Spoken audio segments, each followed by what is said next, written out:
All right, guys, good to go.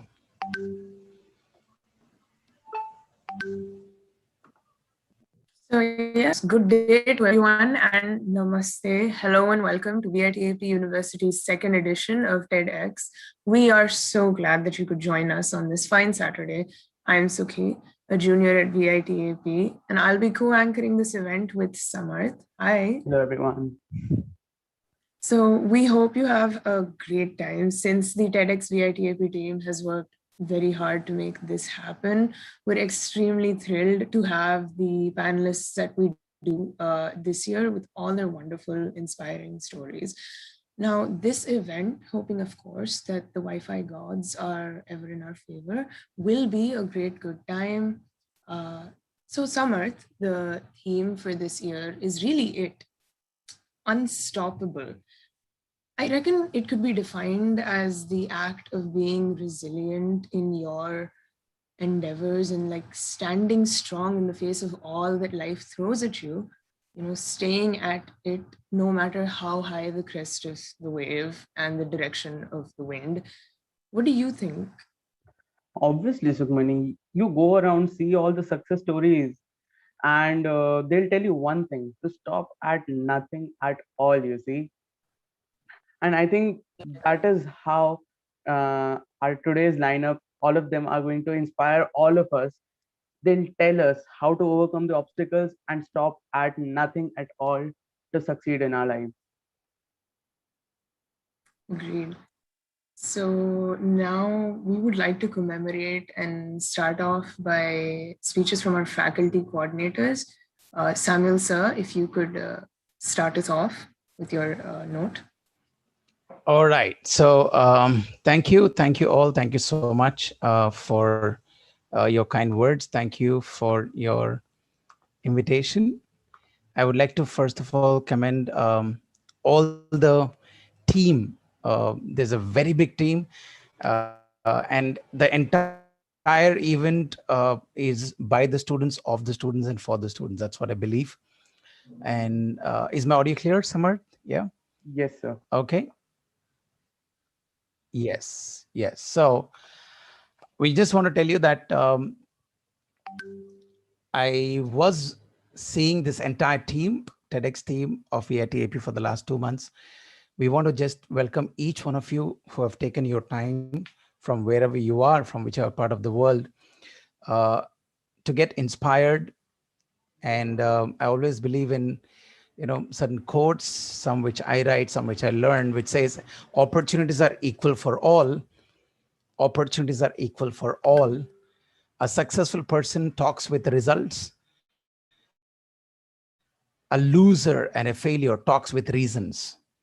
So, my dear friends, opportunities are rare for all. You can see the speakers, the lineup of speakers. Everybody had challenges, but they spoke with the results, not with the reasons not to grow up in life. And that's what TEDx talks are all about. And we at VIT University, we want to welcome all of you. And we wish that all the speakers, get inspired, and nothing could stop them in their journey, be it in the life of photographer, be it in the life of Ria, be it in the life of biking, be it in the life of a Britisher coming to India and teaching the farm technologies to India. You'll see a wide variety of things. You'll see a performer from Kenya. It's amazing to see how people have chosen not to give reasons, but just to talk with the results. And nothing could stop them. And nothing could stop them. When you and me have so much of best facilities, why can't we work? And I wish that out of the 164 participants, if some of you have a story, an inspiring story to influence others, and you become a TEDx speaker, and people come after you, chasing after you, hey, I want you to speak and tell your story. That's the objective of this TEDx series. So I want to thank all of you for joining, and we welcome each one of you on behalf of our Chancellor, Sir, Dr. G. Vishwanathan, on behalf of our Vice President, Sir, Dr. Shekhar Vishwanathan, our Executive Director, Ma'am, Sandhya Pintareddy, Ma'am, and our Vice Chancellor, Sir, Registrar, Sir, and fellow colleague, Dr. Samir, and all the student body of VIT AP. We welcome each one of you from wherever you are logged in. We want to thank, as a faculty coordinator, to every person, especially the resource people, the speakers who have given their valuable time. All right. And before I close my talk, I just want to tell one thing. When the whole world is out of order, do not expect everything to be in order, boss. When the whole world is out of order, right? You know what I'm talking about. It's out of order. All right. Don't expect everything to be in order. Sir, mujhe aisa chahiye. All right. I want the world to be like this. You make the world to be like that. Don't expect the world to be like this. All right. So I want to close up again. Opportunities are equal for all. All right. Successful people talk with results. Losers talk with reasons. And that's we go with this TEDx at VIT AP 2021. Over to you. Thank you so much, sir, for enlightening us and motivating us before the event itself. Thank you so much, sir. Next up, we have our second teacher faculty coordinator, that is Samir sir. Samir sir, the stage is yours.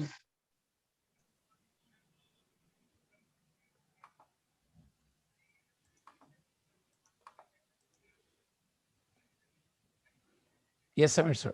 Okay. Am I audible? Very much. Yes, sir, you are. Okay, good. Thank you, Samarth. Thank you, Sam, sir, for welcoming all the participants and the attendees and our respectable members. Okay. So I will start.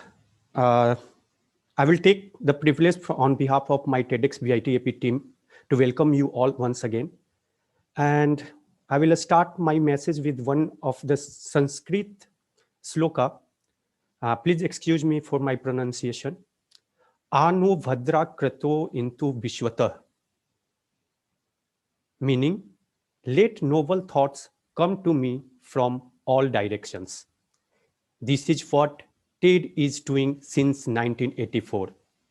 Whatever the topic, whenever an expert gives a TED talk, millions around the world want to hear what was said. TED stands for Technology, Entertainment, and Design. In the spirit of the ideas worth spreading, TEDx is a program of local, self-organized events that brings people together to share their ideas.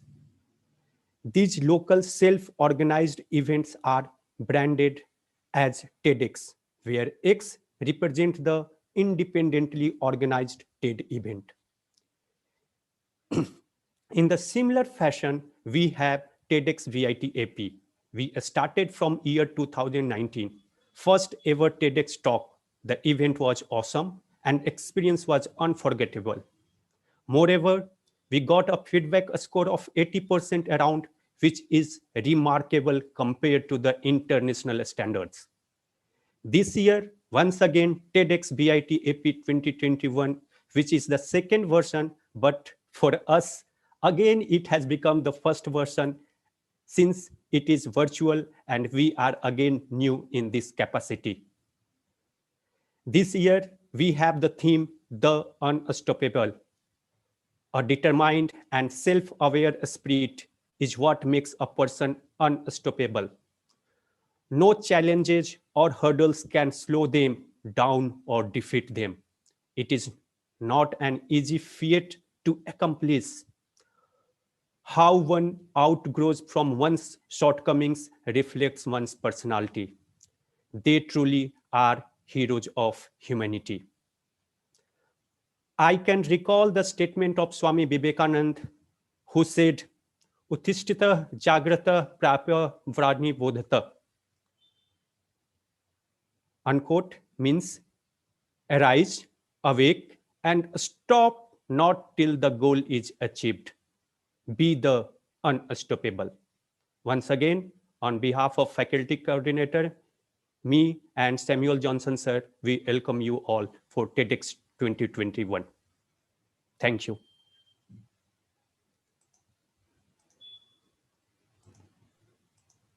Thank you so much, sir. Again, sir, once again, thank you so much for inspiring the whole team and all the viewers. You have actually enlightened all of us. So, while we start with the event today, Sukhmani, the other day I was thinking about a future in corporate life. And naturally, I had to stumble upon some statistics about the involvement of women. Yes, you did. Right. Yes, you did. Yes. So yeah, then while I was researching, I came across some extremely interesting facts. According to Egon Zehnder Global Diversity Report 2020, which was published by Forbes, women hold 17%, merely 17% of the board positions in India, in the corporate India, while only 11% women are chairpersons. These statistics might not be conclusive enough in nature, but what we need to understand here is that, you know, women do face challenges when it comes to corporate India. They do.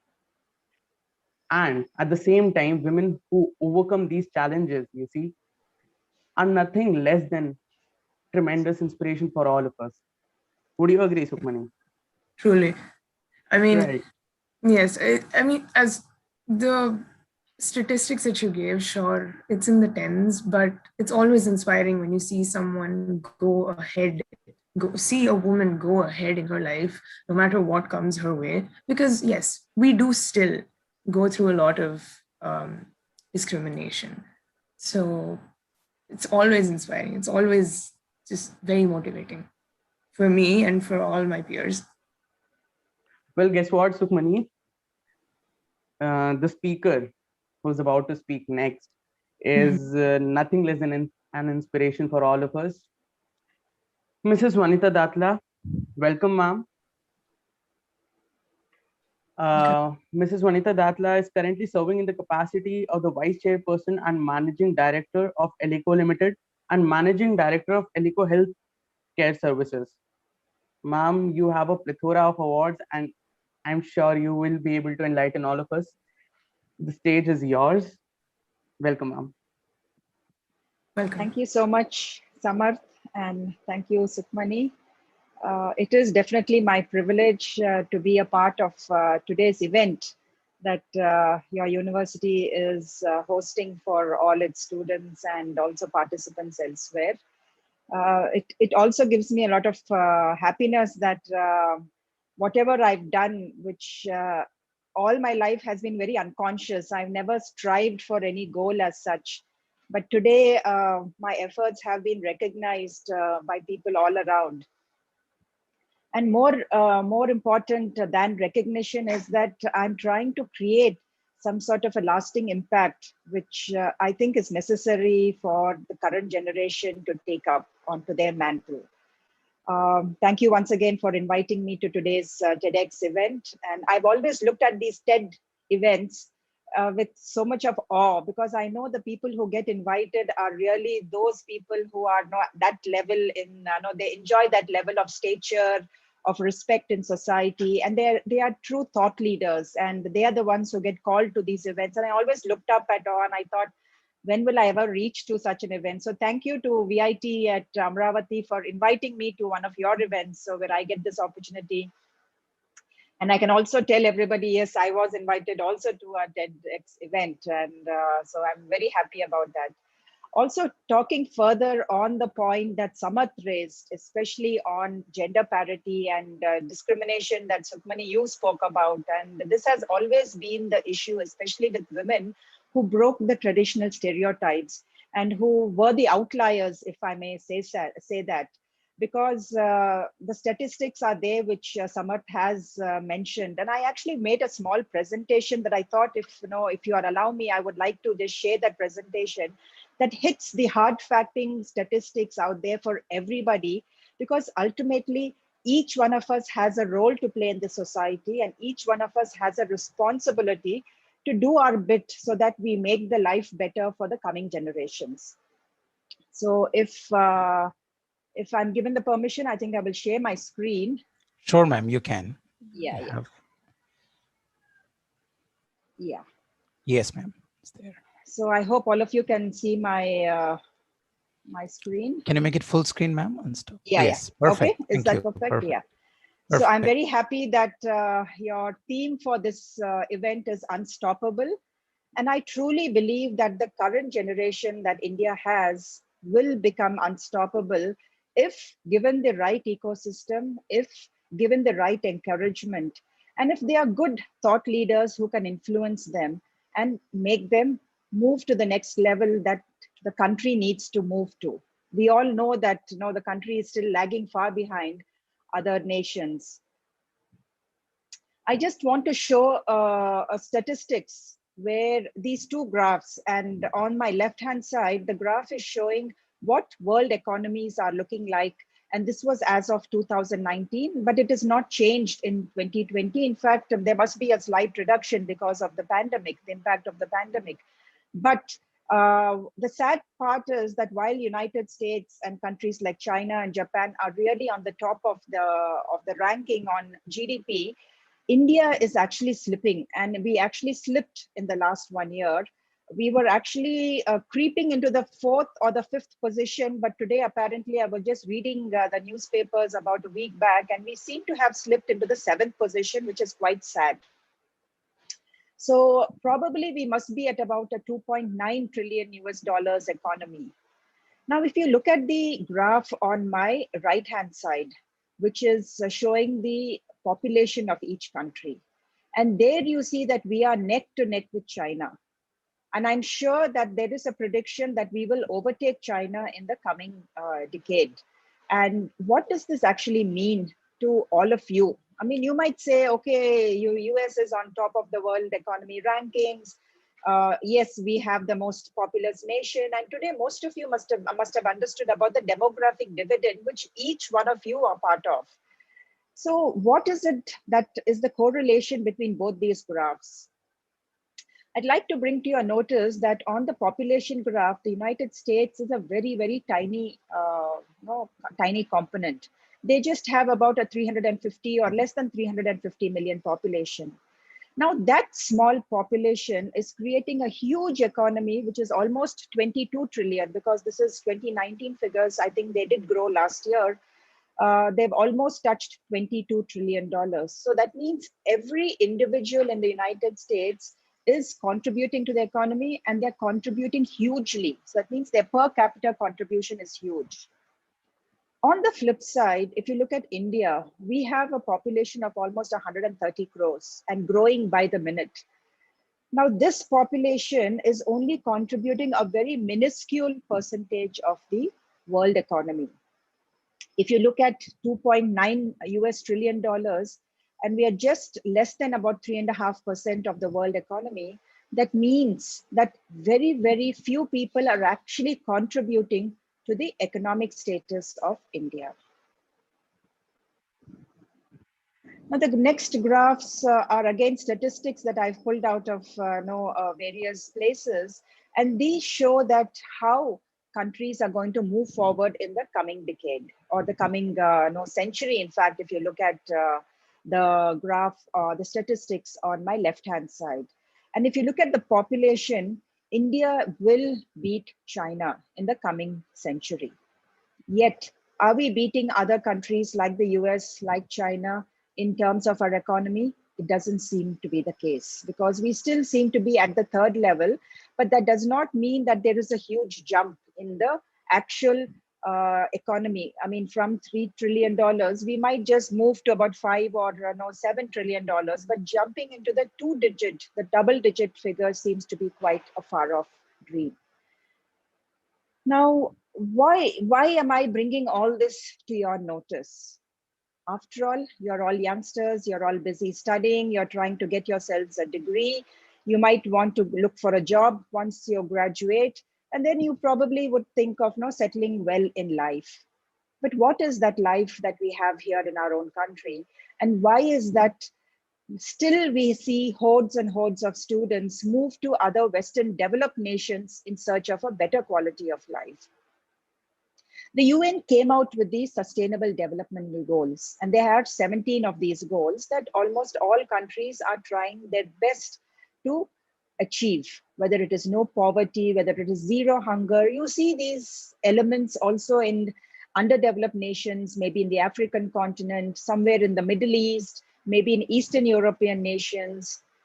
One point here is gender equality, which is point number 5, which apparently, as per the UN report, it might take another 100 years for us to see gender parity in the countries. And this seems to be a very sad fact, because not only my generation, not your generation, may not be even your children's generation, maybe your great grandchildren's generation might, and I'm saying might, be able to see gender parity if we move in the direction and we take the necessary interventions. They may be in a position to see gender equality. What does this mean for all of us? Of course, I just want to bring a little bit of clarification here. I'm sure most of you must be knowing this, but the baby boomers was the generation maybe of maybe not of my parents, but a little bit younger to them. I'm also in the Gen X, because no, I've come into that category. My children today are of the millennial generation, which companies are actually trying to formulate policies to attract the millennial generation as employees and to retain them.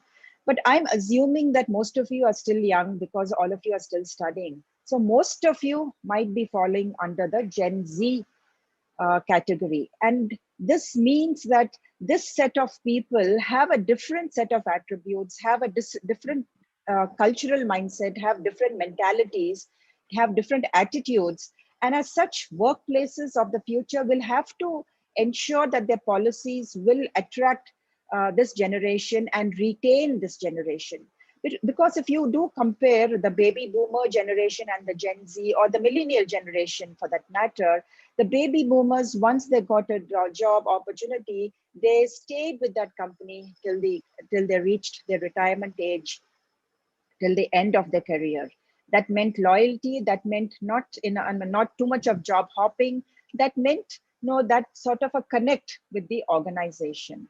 When it came to my generation, we might have stayed for a longer period of time with the company, maybe 7, 8, 9, 10 years, and maybe we would have in our entire lifetime, maybe may have worked at maybe 3 to 4 companies.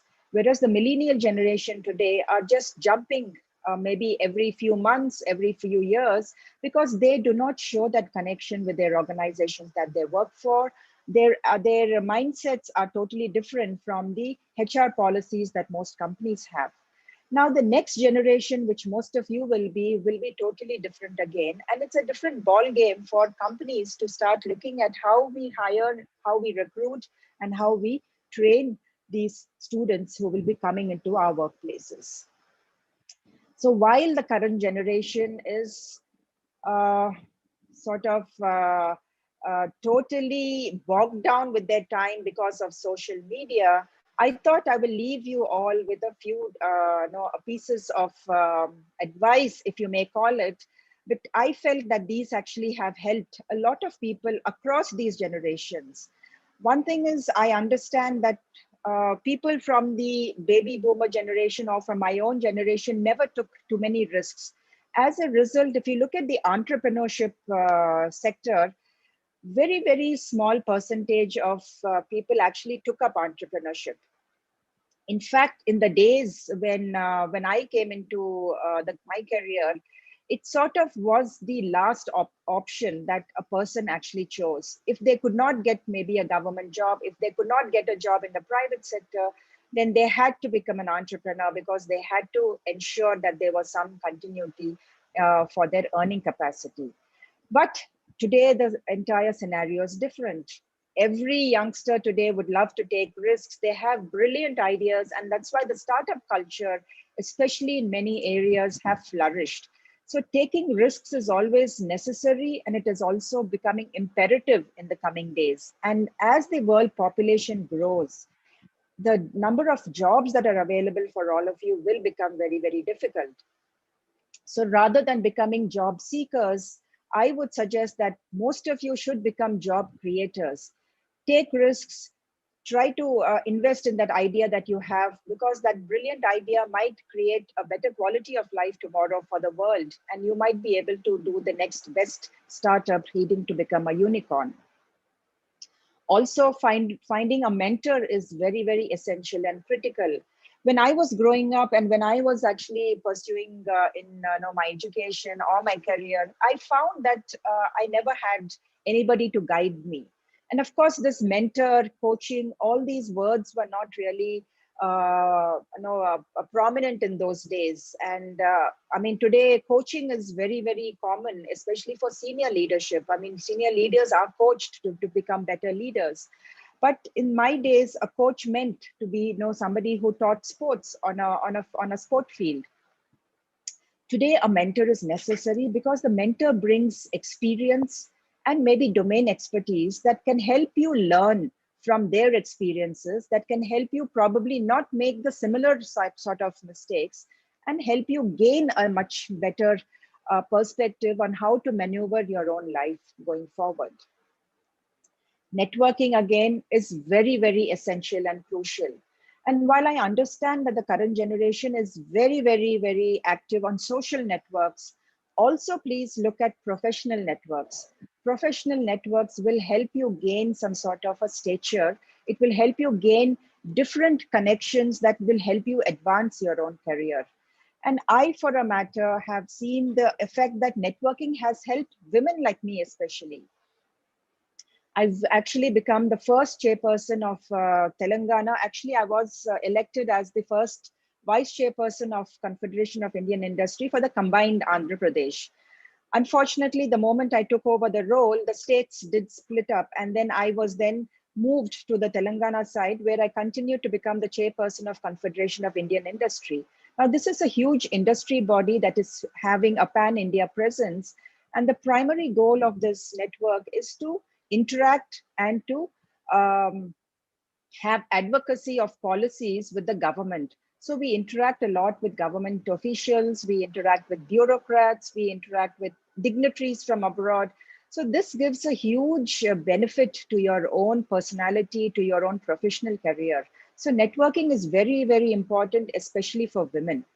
Because women I see are a little inhibited. They feel that no, they cannot manage their time with their profession as well as their personal side. So networking is over and above that, and they feel that they do not have the time nor the liking or the penchant to actually spend more time with networking. Continual learning is another extremely important element that today's generation should understand. While all of you must be studying, trying to get your graduate degrees, some of you have dreams to probably go abroad for your masters. Very few of you might want to go for your PhDs to do advanced research in your areas. What I would like to share with you is that always have an open mindset towards learning and upskilling yourself, because what you are being taught today may not be relevant another 20 years hence, another 10 years hence, another 15 years hence. But the very fact that you are having a very open mindset, a growth mindset, with having the ability to learn what is available outside. Today, you have million opportunities to learn from the best. Have that habit of learning something, and every year try to improve upon your own skill set so that you become valuable to the organization that you work for, or you become valuable to your own company if you are trying to set up a startup. Travel, of course, not during the pandemic, but once the post-COVID world starts settling in, I would encourage everybody to start traveling. Travel needn't be international, it can be local, it can be domestic, but the very fact that you move from geography to geography will help you learn so much about cultures. It will help you learn about the different situations in the world. You can understand what are the problems that are being faced by people everywhere. Maybe you might have the brilliant idea to get a solution for those people, and that might lead you to a different journey altogether. Be positive. Today, the world is filled with negativity. And as youngsters, I think you have the responsibility to bring about that positivity into the world. Because ultimately, for us to have a better quality of life, unless our own minds are not strong enough, unless our own mindset is not positive, we will not be able to enjoy whatever value we are bringing to the world. And finally, to create a lasting impact. And that's what I have been personally doing, because whenever I've noticed gender parity, gender discrimination issues, I've always spoken up about it. I've always ensured that I was in a position to do something so that the next generation will have it much better than what I've been facing to. Now, before I go to the next slide, which I will be sharing 6 ups of leadership, I just want to bring a small anecdote to all of you. About a few years ago, in fact, after I took over as chairperson of CI in the state of Telangana, there was a program that was being organized in the country of Japan. And all of us know that Japan is a very, very advanced nation. And it's, in fact, if you look at the global rankings on the GDP, it is right after China, with maybe enjoying the 3rd or the 4th position. Now, a very tiny island nation that has a very, very minute population, they create such huge value for the entire economy. And there was a time when Japan was dominating the world, whether it was an auto, whether in the auto segment, in the electronic segment. Of course, that position now is taken over by, say, Korea or Germany. But what we were actually sent there was to learn about leadership, especially for women, because women leadership is one area that I am very passionate about. And I've actually joined the Indian School of Business last year to do a doctoral research in this particular area of women leadership. And why is that? That even though we have advanced nations, women leaders are still very, very far and few. So this country of Japan, we went with stars in our eyes, thinking that, no, we will learn so much about this nation. But what surprised us there is that the Japanese culture is also very much similar to the Indian culture, wherein a huge parity is observed between the genders, where women are actually, though they are allowed to work at most of the workspaces, they are not allowed to actually grow up into managerial or into senior leadership positions. They have to actually only stop at the softer, the more staff functions, the supporting functions. And this actually shocked us, because back home in India, we have many sectors where women have actually broken the glass ceiling and they have come to the very top. You take the banking sector, where we have most of the private sector as well as the public sector banks today headed by women. We have the IT sector, we have academic sector, where we have top-notch women leaders who have headed their organizations. We have the pharma sector today, where we have Biological Events, where we have Biocon with Kiran Mazumdar-Shaw. So, and of course, Apollo with the Reddy sisters. So all these organizations have actually shown that if women have the inclination, that nothing is there to stop them. But in the country of Japan, this was totally different. But there was this one lady who actually came and taught us one course on leadership, and she was a professor in the University of Tokyo. She shared a lot of details with us, saying that in the past, the country of Japan never actually allowed women to come to very, very senior roles. And as a result of that, she had to go to the US to pursue her career. Finally, on her retirement, she was invited back to the country to take up a senior position in the University of Tokyo. So she taught us these 6 ups, which I felt have impacted my life, probably even since my childhood. But very consciously, I feel that if one uses these ups, then it would actually help them, as it has helped me too.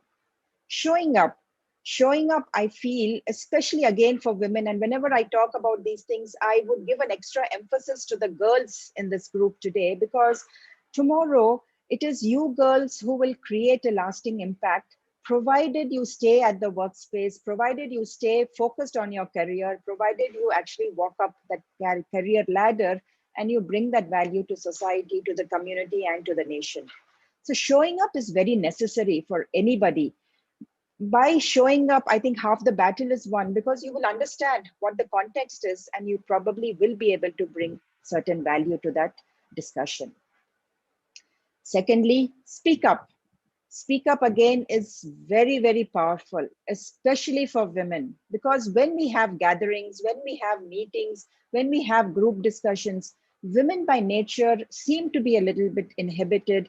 They seem to not want to voice their concerns. They do not want to bring the limelight onto them. They would rather let the men talk, and they would rather let things go ahead for them.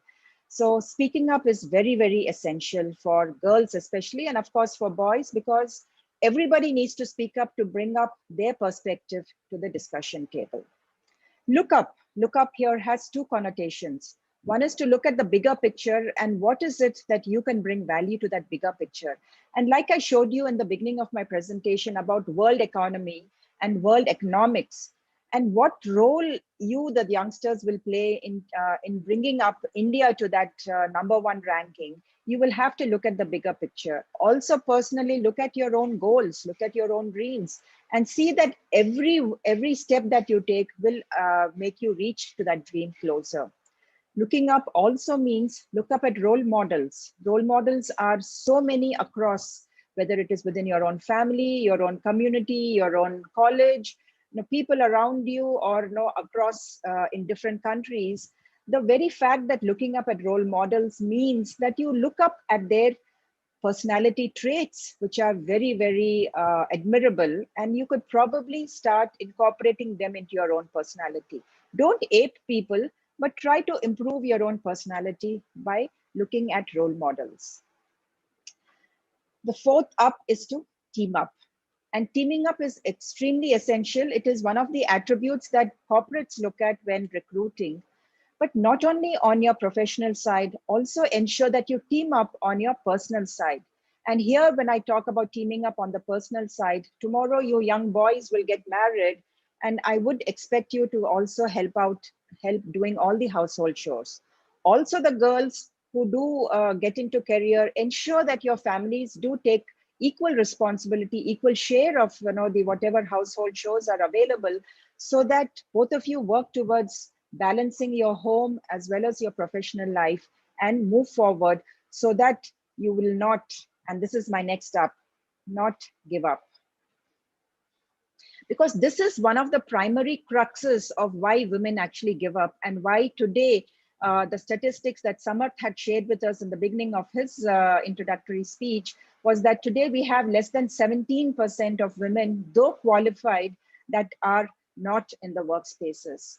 And very, very sad today that the UN ranking for gender parity has actually given the 140th rank for India out of 156 nations, and we slipped from the 112th position last year. That means that today, though we have many, many qualified women, they do not continue in the workspace. And as a result, today the economy is suffering because of all these talented women that are qualified that are not able to add value to the economy. So please, girls especially, don't give up, because by giving up, you are doing a disservice to the nation. And while my generation and the generation before me actually did not catch the bus, at least we ensure that the younger generation will catch the bus, so that it takes the country to the next level.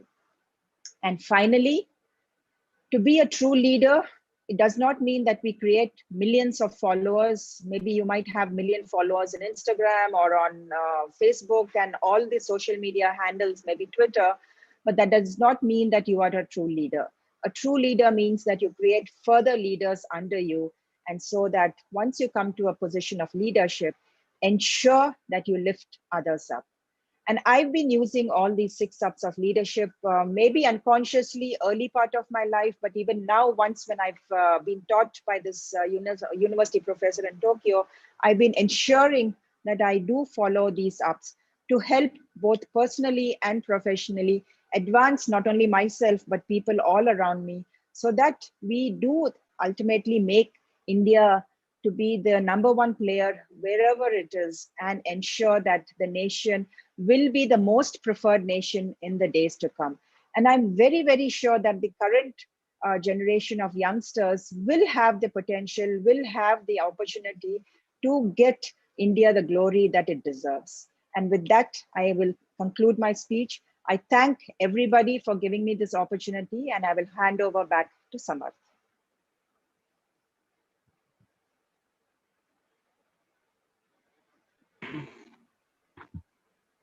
Leadership is the ability to make new leaders. Mom, what an inspiration once again. Uh, Ma'am, if you do not mind, can I open the floor for questions? Because I feel there would be a lot of questions. Perfectly. I'm happy to take questions. All right, ma'am. Um, so 14, we would be entertaining questions. This goes for everyone. If you want to ask anything, please write it in the chat box. The chat box will be open for you all, and from there we'll take up questions and we'll get you unmuted if you want to ask questions, but you need to get recognized by us, right? So we are checking the chat box. Are there any questions on the floor?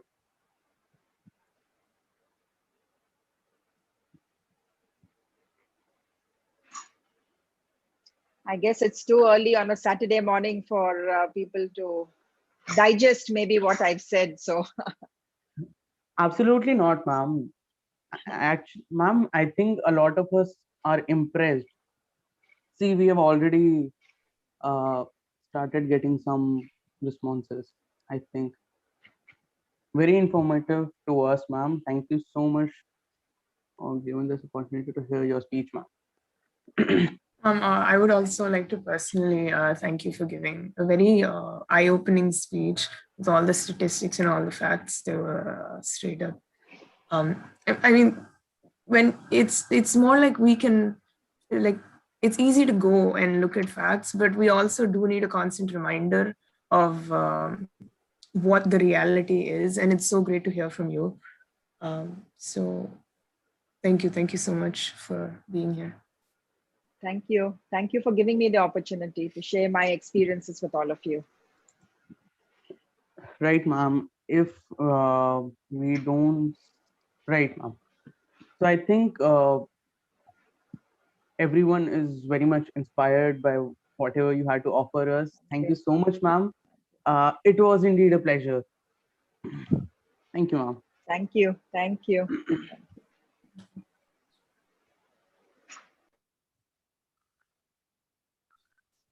All right, that was wonderful. So allow me this digression. Samarth, I don't know about you, but yesterday I went skateboarding, and for a little, just for a little time away from all the work and the stress and pressure of being a college student, and I did fall twice. I fell twice. Like as most people do while sporting. But did I whine like a 4-year-old? Did I cry to my 15-year-old sister? Yes, I did at 21. Yes. Now, our next speaker, Vinusha MK, is an entrepreneur. She's building a scalable empire, no doubt, with her passion. And we all know that it is actually not an easy task materializing a life of doing the things that you love and your dreams. But here's the deal. Vinusha is just 11 years old. She started her journey at the age of 9, wanting to bake a birthday cake for her mother. And trust me, I've been there, but I've barely succeeded in not burning the kitchen down. So now, Vinusha soon realized that this was it for her, that this was her dream, and this is what made her happy. And she just had to pick a point to start. And now she has launched her own business in Chennai and is going so strong. And I'm so proud to have her just here to talk to us. So Vinusha, whenever you're ready, do go ahead. The stage is yours. You have your 17 minutes to go.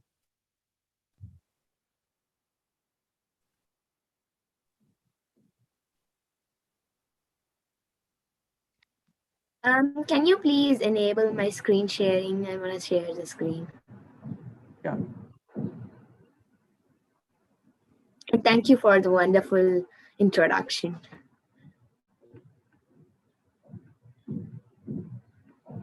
Hi everyone, I'm Minusha. I'm 11-year-old. I'm an entrepreneur, motivational speaker and baker, founder of a 2-year-old startup. And I started my journey when I was 8 years old. And I always used to see baking and food videos, but I never do it. I usually tell my mom to do it and I just eat it. But when I was 9 years old, a change came over me. My journey took a turning point.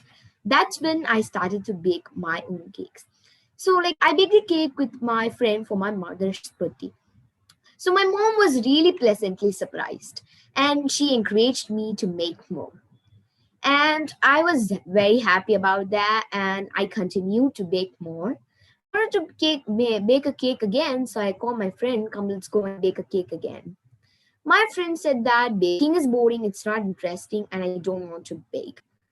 I was very disappointed to hear that because baking was my passion and I don't want to do anything else.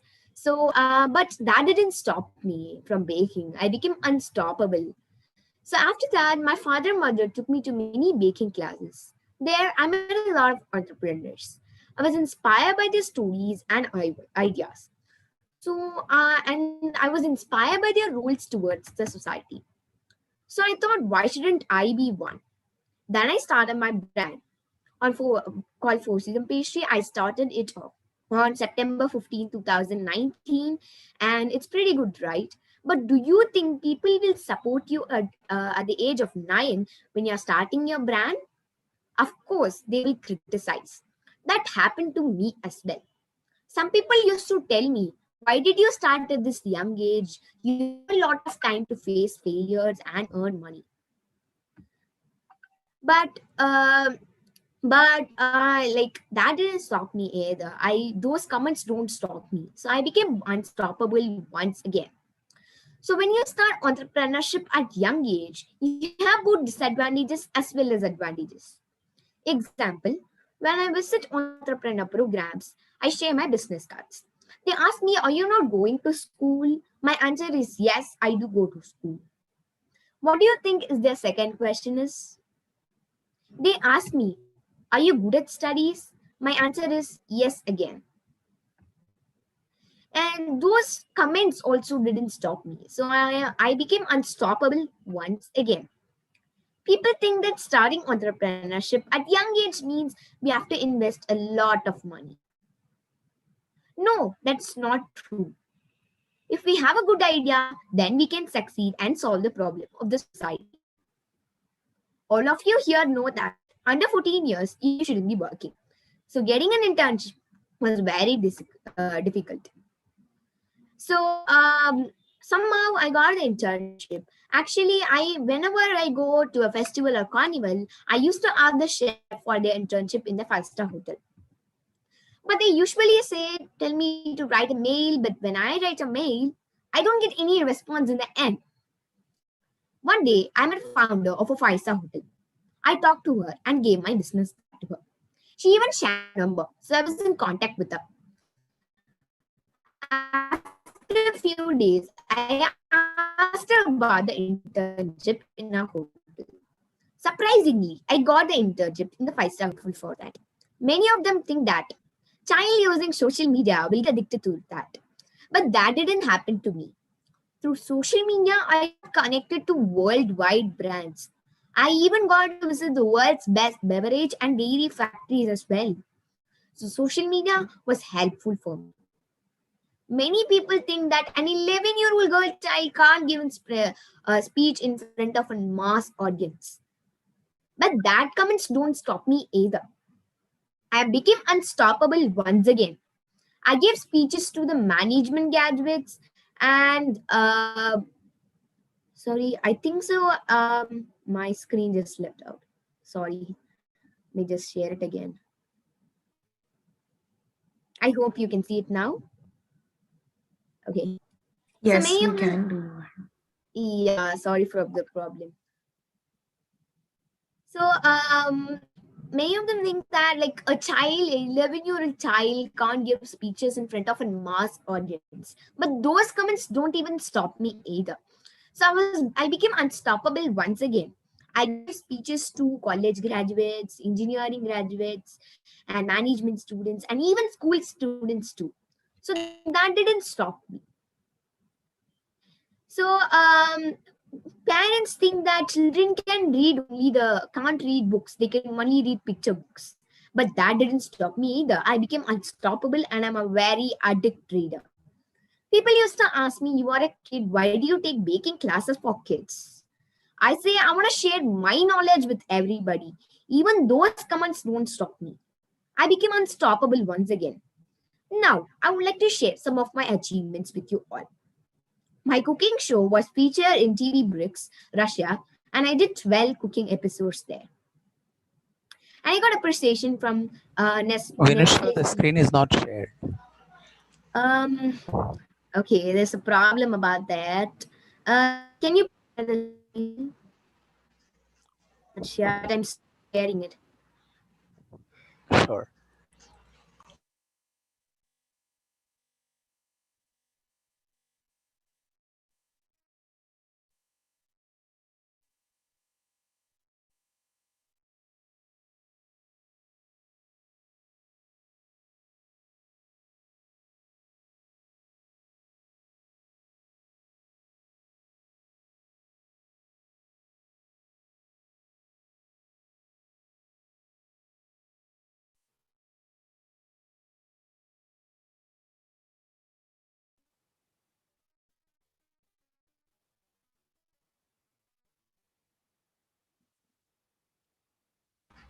Samarth, can you please follow up?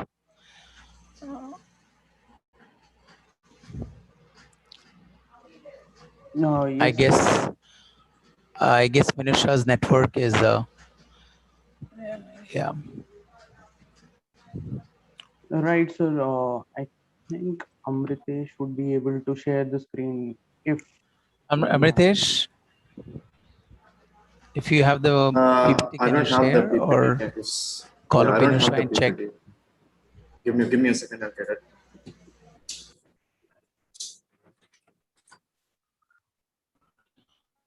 Who's the spoke for Vinusha?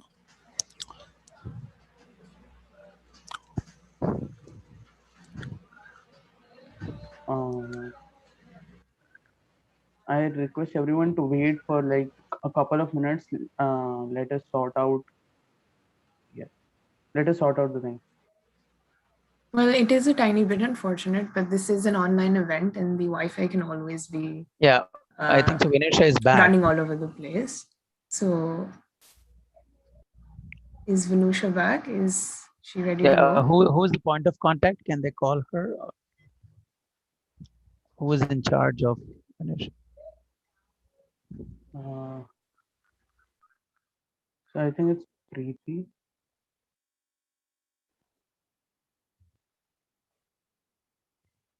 Yes, Preeti.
There are always certain restrictions when it comes to an online meeting, online space. It is nowhere near the experience that someone has in an offline event. So we apologize for the disturbance in between. However, it is being sorted out.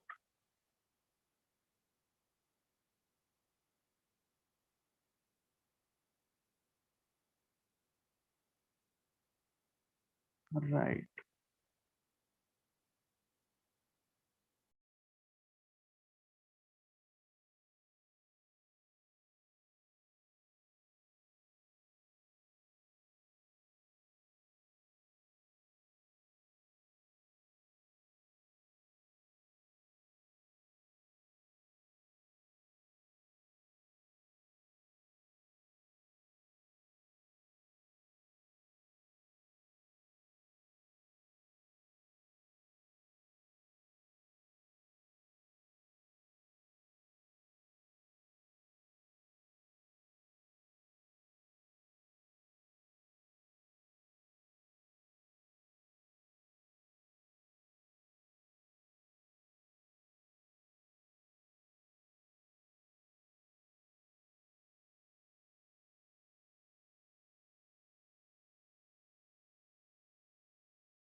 Samarth,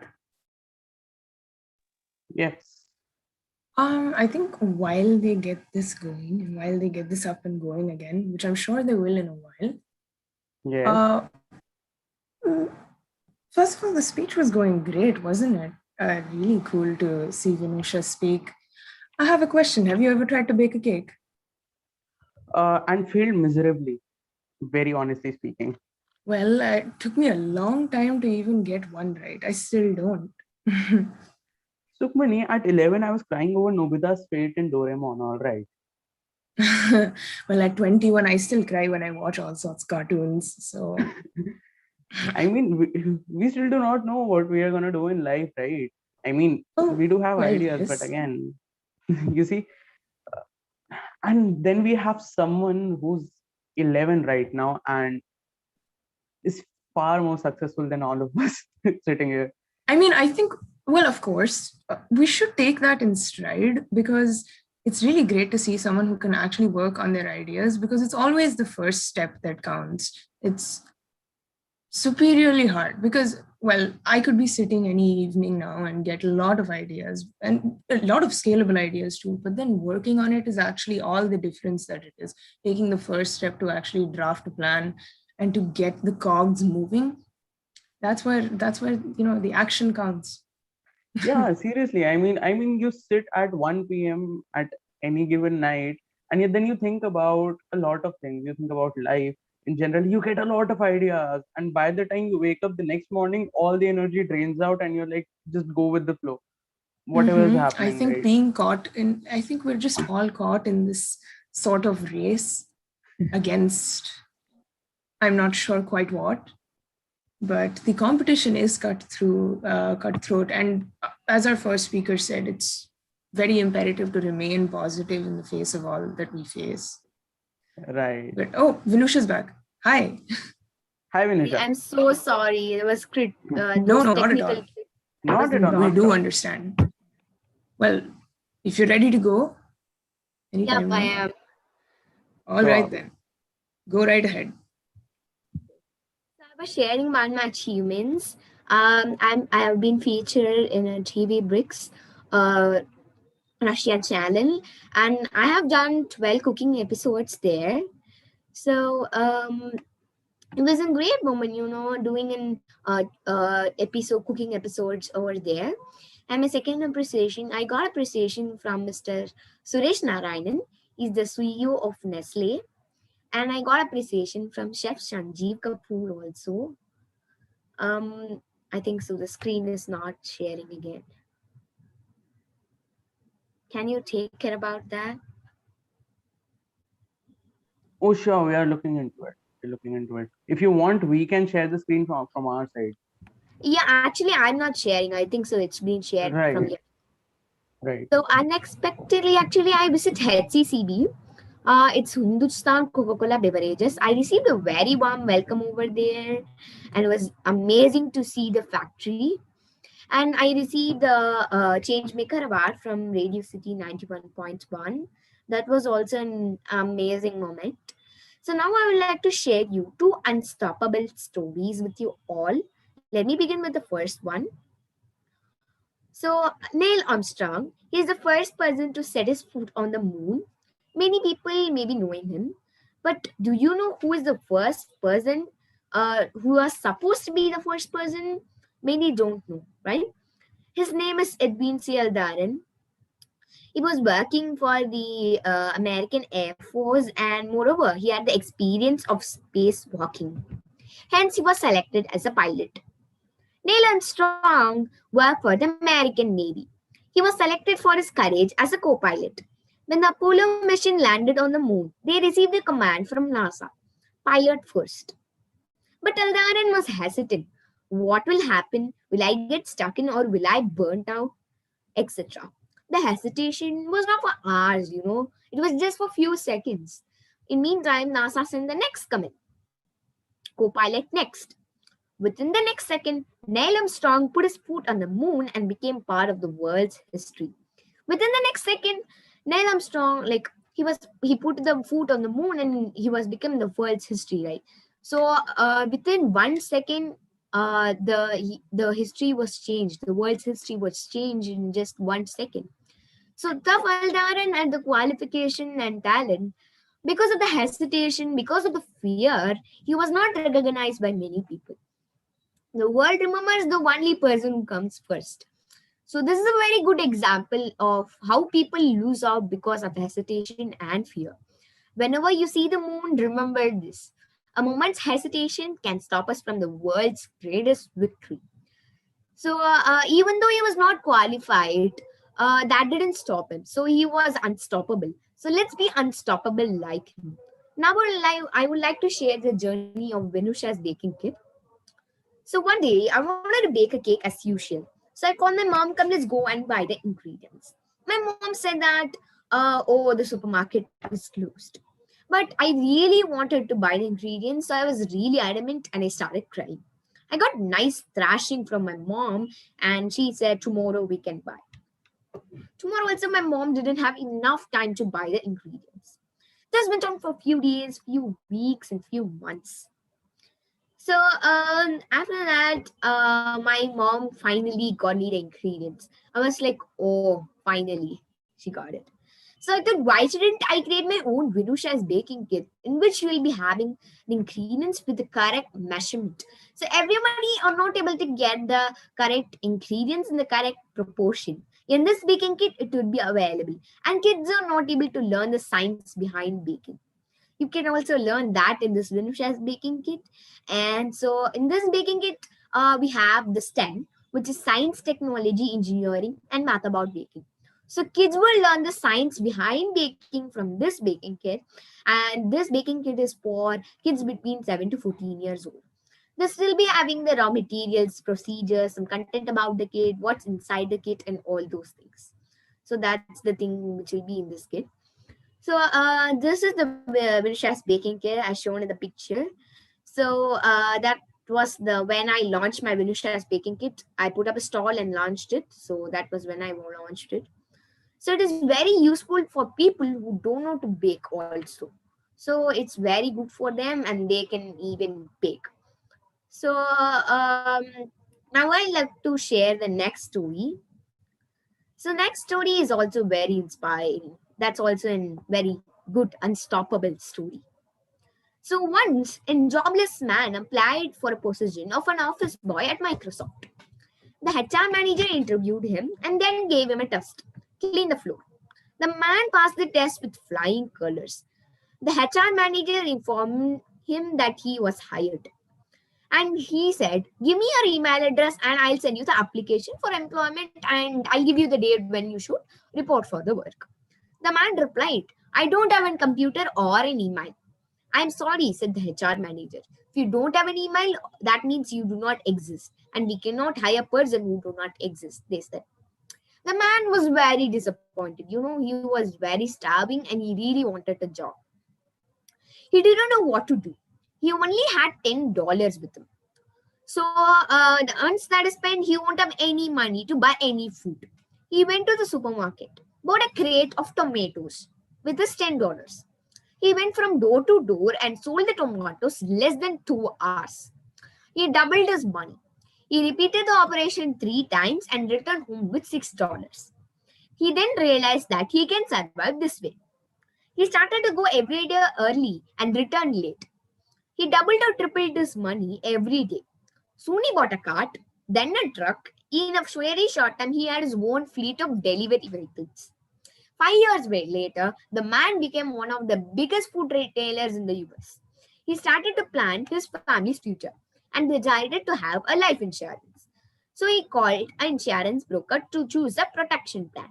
At the end of the conversation, the broker asked him for his email address. The man replied, I don't have an email. The broker was dumbfounded. You don't have an email, yet have succeeded in building in such an empire. Can you imagine what could have been if you had an email? He exclaimed. The man thought for a while and replied, an office boy at Microsoft. So even though the man didn't have the email ID, that didn't stop him. So let's be unstoppable like him. I hope you got the message unstoppable and thank you so much for listening. Thank you. I mean, wow. See, all those business strategies, knowing about life insurance policies at that age, it's just not about baking and all. It's a complete business strategy someone has designed at that tender age. Sukhmani, don't you agree? I do agree. I mean, I don't understand a lot about life and how to go through it. So that's really good to hear. And Well, I'm thank you. glad. Thank you, Vinusha, for being here. Thank you so much, Vinusha. Sukhmani, as our previous speakers already, mentioned and shed some light on it, there has been a long-standing debate about gender equality, right? Mhm. But at the end of the day, it's merely debate and no action, right? There are a few people who are able to beat the odds as well, um, and overcome the obstacles that society throws at them, each and everything. True. But you see, there are a fewer people who, are able to do something about it, right? Make attempts at changing the societal structure at hand. However, there are even fewer people who, are able to make an impact on the society while making attempts like that. So our next speaker, Mrs. Sahiti Devi, found her way into special mentions of the Forbes India 30 under 30 due to her immaculately designed entrepreneurial approach towards addressing the fifth sustainable goal, and that is achieving gender equality and empower all the women and girls. You see, as she heads the organization known as Impact Scientist. Ma'am, welcome, and you have the stage. Thank you. Thank you so much, TEDx VITAP, for inviting me and having me on stage.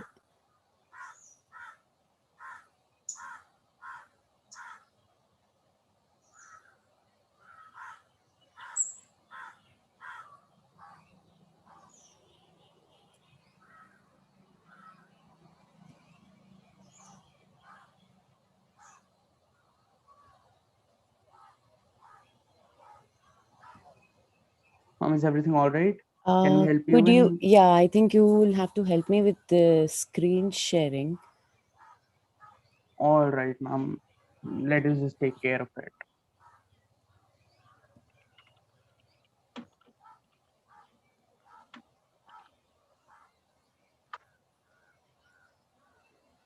Ma'am, I think you have the permissions, but if you're still facing any issue, we will share the screen from our side. Yeah, let me just try one more time. All right, ma'am. Okay, if you're doing it, that's... Uh, I think. You can go ahead and share it. We could save time. I think there are issues. All right, ma'am. All right.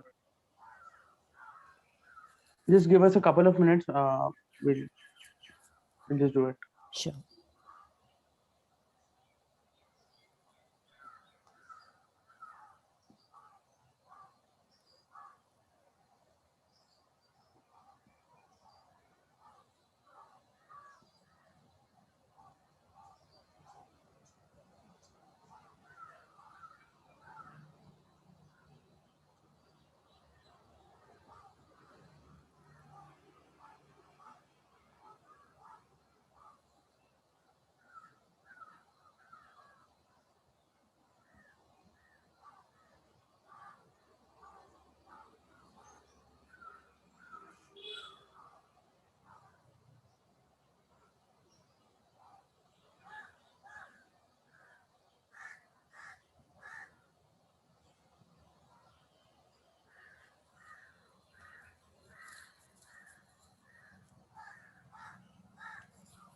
Ma'am, you're good to go. Okay.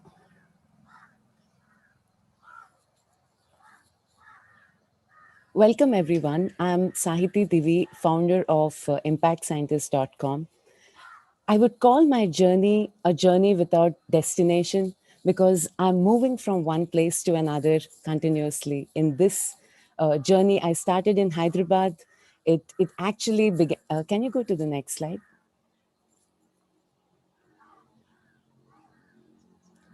The journey began basically in Chirala, the foundational, the objective realization that happened for me to understand what is social impact and why I am interested in the social impact space basically happened in Chirala while I was doing my bachelor's. It was a very diverse geography and people and a town to live in.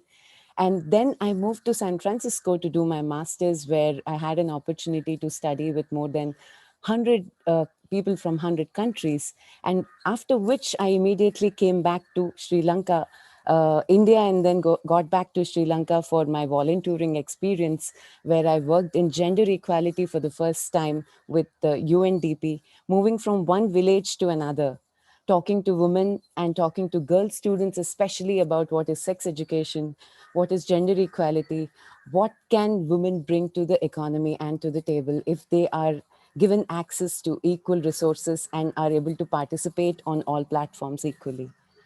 And after all this, Chirala, San Francisco, Sri Lanka, Hyderabad, it was like collecting my feedback, like collecting my share of what I like from every field or every. So in my startup, I came back to Hyderabad and I started working for a startup called Chizuba. And I had an opportunity to work with many nonprofits. So bringing all these experiences and learnings together, next slide. Bringing all these experiences together, I I quit my job at Chizuba and I floated my own company called Impact Scientist, which was actually nothing but a blog. And it was something which is very close to my heart because it started with an unrest in my life. It was a feeling of not being able to stop from where I was not able to stop myself after Chirala and then after San Francisco, after Sri Lanka. And then I could not stop myself after joining a job. There was an unrest again. So this happened. And while I started writing about the sustainable development goals, I jumped into various supply chains of, sanitation, supply chains of bamboo, handlooms, and so many cashew brick and mango jelly industries, and so many different kind of supply chains where women are involved in this, women are involved in the systems, where women are facing the first hand problems, where policies are impacting them but not really getting the measured results which can positively impact and change their life for good and sustainably. So this made me get in touch with all my social entrepreneurs friends who were from across the world. And then COVID happened. Then I started this project called Impact Lives, where we were interviewing and hosting many social entrepreneurs from various parts of the world who could bring and tell their experiences on, how women can participate and what are the market opportunities and what all they can access through various platforms. And this gave me a very deep insight into how are women placed. So I was in Hyderabad when I floated this company, and when I looked at most of the women entrepreneurs in the urban space, they were in a position to make a change or create an impact. But when I looked back at the rural, when I looked back at the villages, I saw that 80% of our country lives in its villages and 50% of the population is women, which means I thought that, okay, Hyderabad is not the final stop. I need to keep moving. And I moved to a village called Rajahmundry. And from there, I moved to Malkipuram and then came back to Telangana, went to Warangal. And now bringing all these gender equality projects, women entrepreneurs, the industries which I met, wrote, and understood, and in the villages, the social enterprises, and the supply chains, which included women. So all these came as my prototype learnings. So I'm still at this stage, I'm still trying to understand what the problem is. What is that I would like to solve?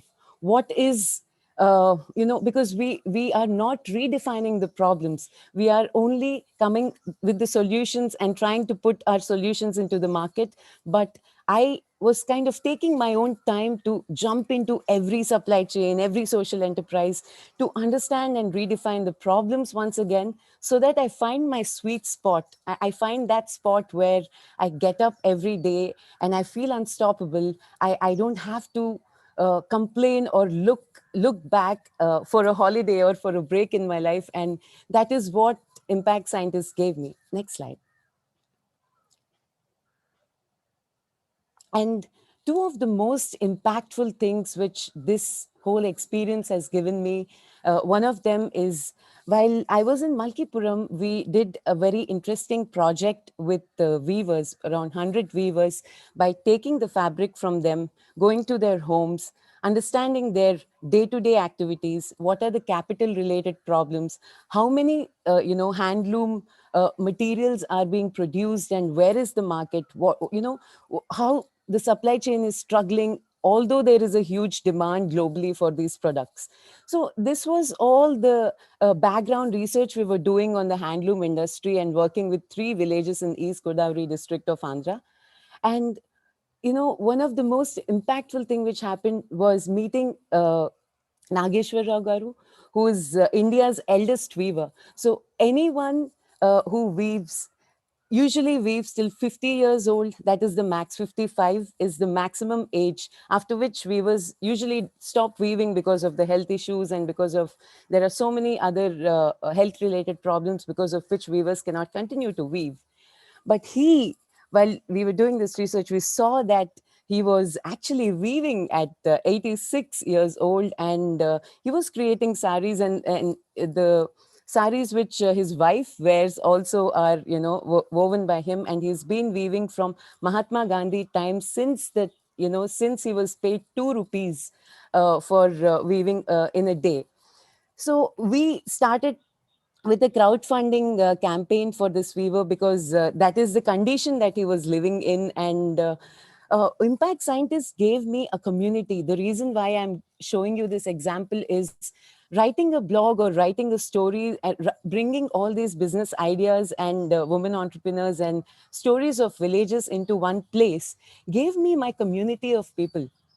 It gave me 20,000 people who are actually with me on this journey and helping me just move on and keep going on no matter what happens and what challenge occurs. And these are the kind of stories. And with the crowdfunding campaign, we could, collect and collectively 2.5 lakh rupees. And today he's living in a much, much better living conditions, and he's very happy. He got some very basic capital for weaving, and one of our donors from Dubai has also helped him get the weave loom machine. So these are the various things. Next slide. And the second area that impacted me the most was encountering these young girls from the villages. Looking at them, you can really sense the adjective of unstoppableness, because these girls have so much hope. They are full of dreams. They are ready to give their energy. They are ready to put forward their feet and fly in the world. So the world is ready for them, and they are ready for the world. And people like us and organizations have to come forward to invest in gender equality and girls' education and various sustainable development goals which are going to positively impact women, because these women, these girls are the future of our country. Next slide.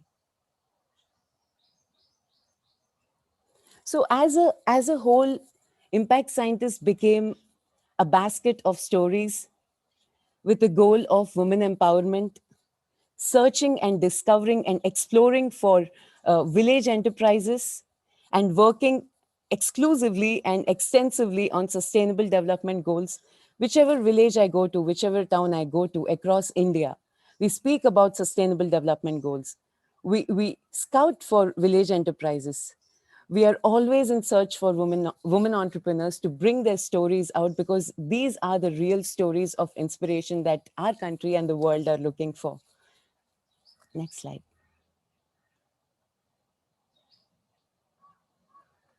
So with all these learnings, I took almost 1.5 years to understand what is gender equality, where are the women, what are the problems in the supply chain, how are the companies created, how is capital not reaching the women, and how are they not able to access these resources? And now with all these learnings, I landed in a beautiful place called Auroville in Tamil Nadu, which is a very global place with more than 50, people from 50 countries living here.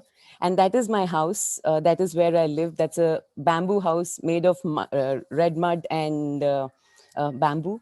So taking one step at a time, moving from one place to another, and there is no destination, because this is my life now. I'm going to keep moving, and I'm going to keep searching for these stories and bring out these stories to you, so that all of us together can promote localization and promote sustainable development goals and promote women and village-led enterprises in our country to take this forward. Thank you.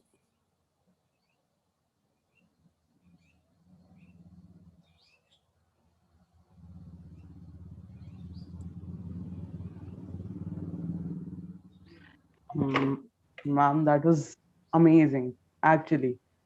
I mean, let us imagine trying to uplift the society, building a business idea around it, and actually being able to do it in such an effective manner. Ma'am, that's truly an inspiration. We thank you for being there to speak today, taking out time. Thank you so much, ma'am. It was indeed an honor. Yes, it's truly heartwarming to hear a story like yours and see how passionate, to see when you talk about how you're passionate about what you do. It's very moving, and of your interactions with people, because everyone is trying to work to get their life on track. And a lot of us sometimes forget that there is a lot of joy when you give back what you have received from the universe, from the society, from the world around you, and to create a community. It's just such a dream. So thank you so much for being here. Thank you so much. Thank you. Thank you. And I'm so sorry for the inconvenience from my end. No, No, absolutely, absolutely it was not, nothing. ma'am. Thank you.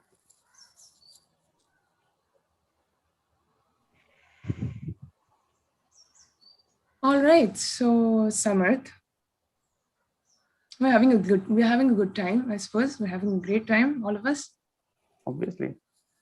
Well, again, another relevant story from my life. I know this isn't about me, but I technically grew up on a beach, and there's no doubt that I've tried and been terrible at surfing.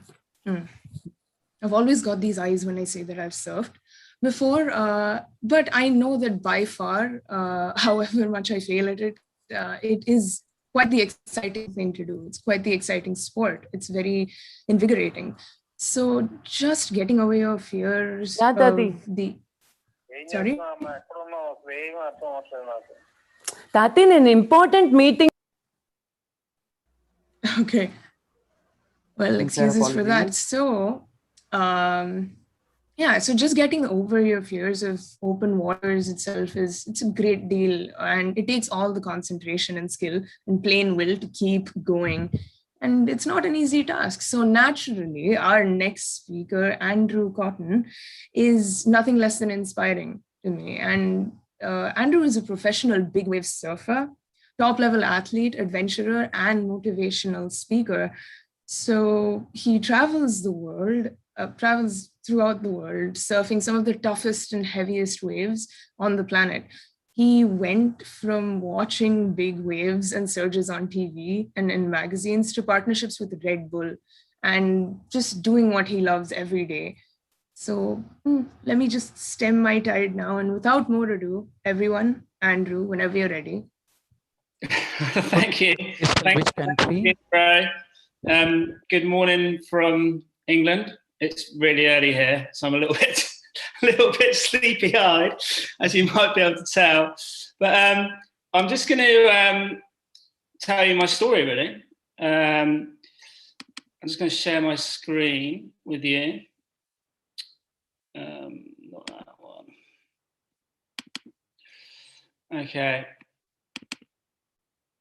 Hang on.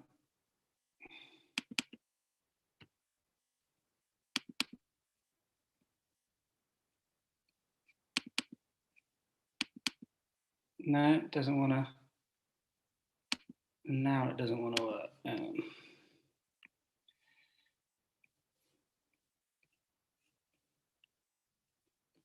That's so strange.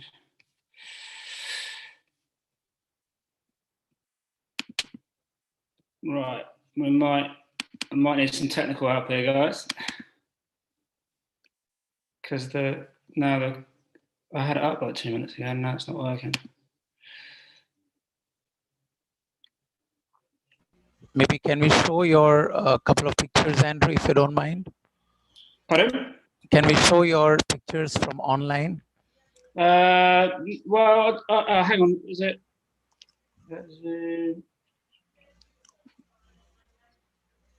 No, it's still not. I don't understand why it's not going up. No.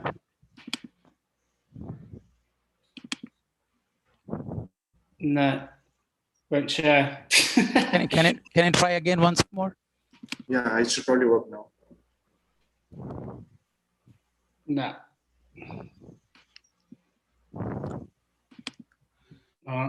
All right. All right, so we'll take Okay, maybe we will. This is what is there on the screen. If you want to just, are these your pictures? Yeah, but it's not my talk, so I don't know why. Don't know why that's. I had it up like 2 minutes ago, and then I took it down, and I can't get it back up. So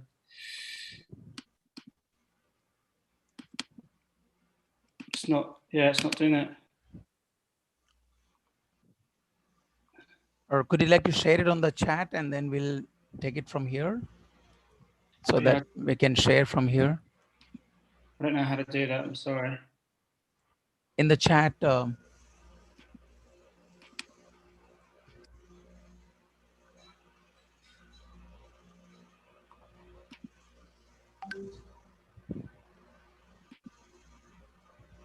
So are you able to do it on the chat, or else we maybe go to someone else and I can come back? Or Mr. Andrew, can you just join in once again? That's fine.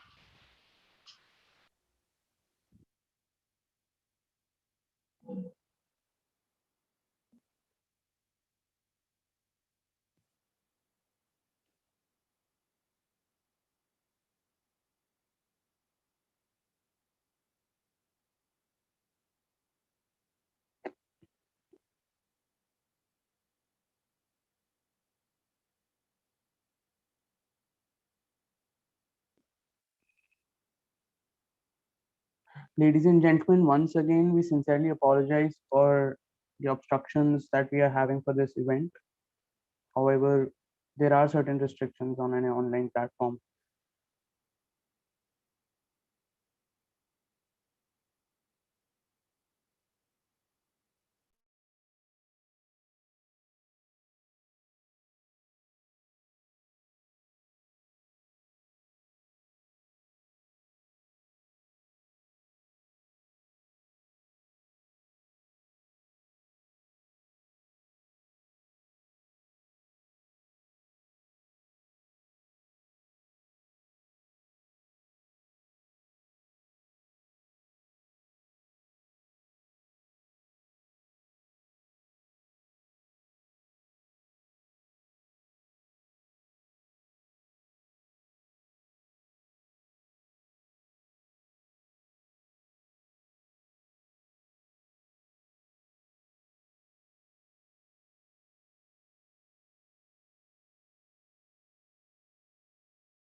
I think Mr.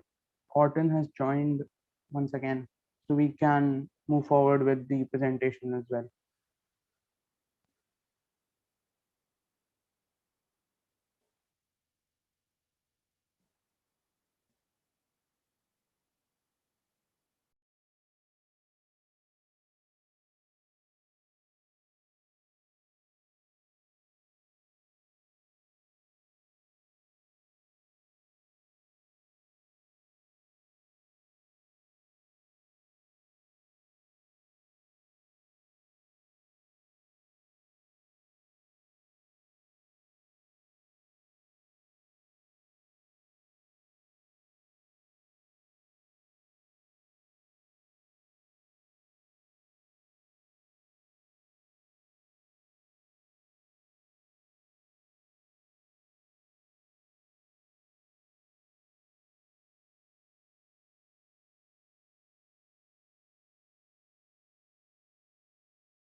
uh, while we are trying to sort out the technical issues that we are facing, um, let us know in the chat box itself today that if anyone wants to share anything, any sort of adventurous story with us, we'll be happy to read it out to all of you.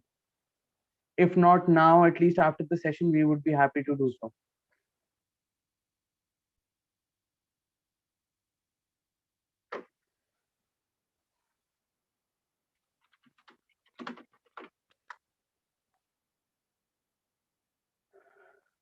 Right. Moreover, you see, you know, we as Indians, uh, right now as engineering students specifically, we don't get to go for a lot of adventures, all right. However, Mr. Cotton, you know, he is literally living the dream that we all have been having, especially after movies like Zindagi Na Milegi Dobara and everything that have inspired us a lot, you see. And Mr. Cotton is literally living the dream. So, what are your dreams? If you all can shed some light upon what are your dreams. Sukhmani, Samuel sir, you want to tell us something? Yeah, there are some people typing on the chat. Just see that. You can Yes, ask them, Alan, somebody. right.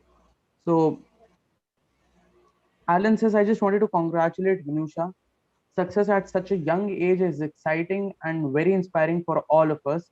Her confidence is something else. I think we all can agree with Alan, don't we?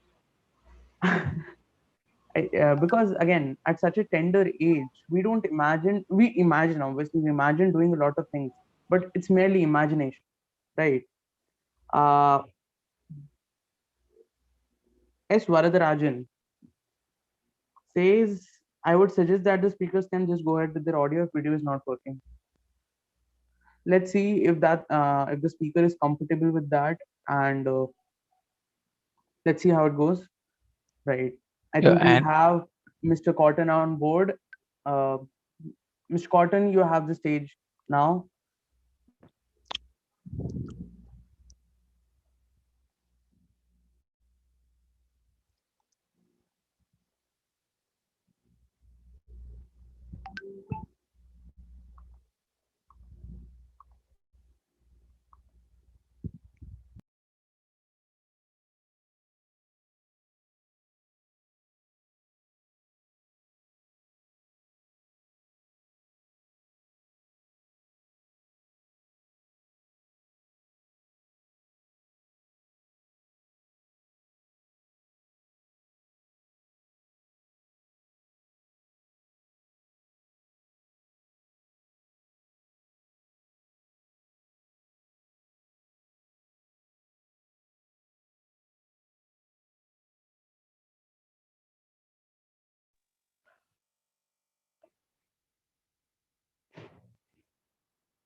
Um,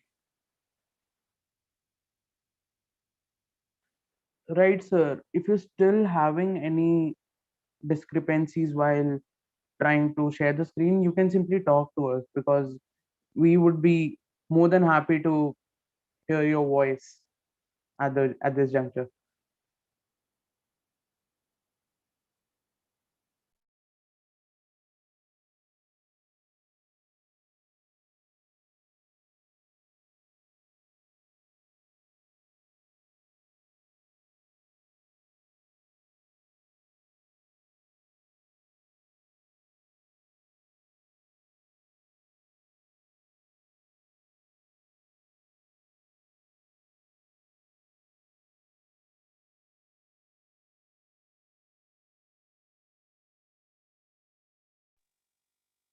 Sir, I think there is a problem with your mic as well because as for what we can see, your mic is not connected.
All right. I think at this juncture, we would be moving ahead. Um, and I'm sure that later in the day, we will have these technical issues fixed at least. We'll move on from here. Right. So, guys, uh, let me tell you something about myself. I'm a mechanical engineering student and I love machines, but that isn't something that defines me completely, you see, because obviously there are multiple facets to my own personality as well. Like, I love machines, working with machines, but at the same time, I love music, I love singing. I but I reckon with the current corporate culture that we are about to enter as engineers, I don't really think that we will actually have the liberty to, uh, do both the things side by side, like working professionally and at the same time, uh, you know, pursuing my own passion, that is music. However, our next speaker is literally living our dreams. And I'm sure we all will be interested to hear about this because not a lot of us actually do get the chance to pursue the passion and the career side by side. Mrs. Janki is someone who's a pilot at Indigo, which in itself is a dream. Um, However, she's also a true artist disguised under the banner of a photographer. Imagine imagine what a life it would be, right?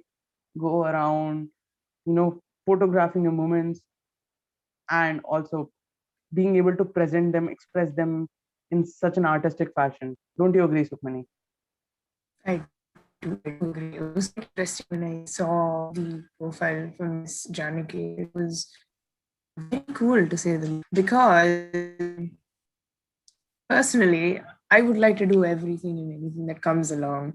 I really enjoy computer science engineering, and that's what I'm majoring in. But then there's so much more. I mean, one of these days, I just get up and say, "Hey, I wish I could be a dancer. I wish I could be a musician." But it's only a few of us who go ahead and really just do it all. Sure, you have to make some sacrifices along the way. You have to prioritize. You have to live. But making it big is, well, it's tough and it takes effort and it takes a lot of dedication and determination. And I'm sure our next speaker has all of it. Yes. All right. So I think we are told that Mr. Andrew Cotton is back. Till the time we are right. Till the time, let's just read some of the chats because people have sent in beautiful messages. Right. Mr. S. Varadarajan says that having a great time till now, technology issues are quite understandable, and you guys are doing superb trying to manage these hiccups. Keep it up and never give up, as one speaker mentioned. You could put some questions in the chat which people can But I ask would you. also, just in response to that, I would really like to thank the team behind us right now who is supporting this, who's trying to get everything. Because, yes, it is pretty stressful for everyone on the TEDx team, and we're working hard to keep this running smoothly and seamlessly. But technical Ladies and snags, as gentlemen, they are, as they go. to inspire all of you and draw motivation ourselves as well. And the team is actually working hard, and on that, I would really agree with Sukhmani. Team is actually working really hard.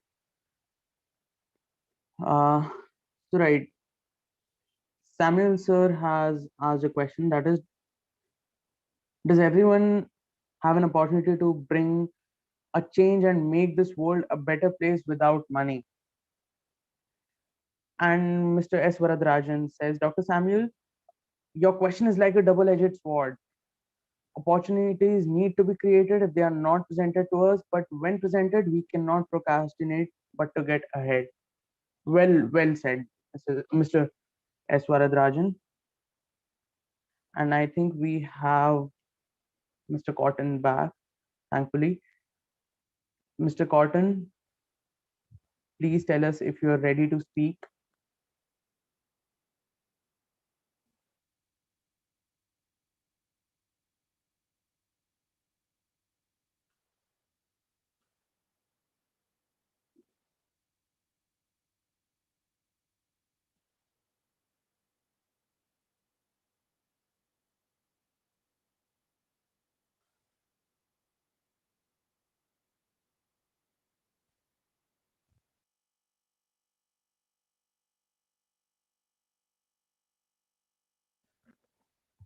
Um, Sir, we have received the information that now you can go ahead and share your screen as well. Currently, you are also the co-host of the meeting, so you have all the rights to override any other screen. Sir, are you ready to speak?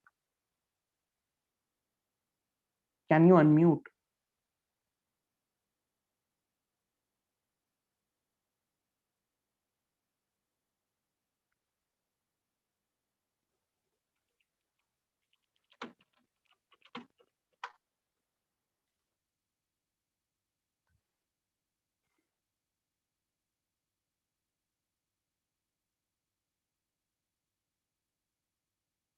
All right, I think we are still facing these issues.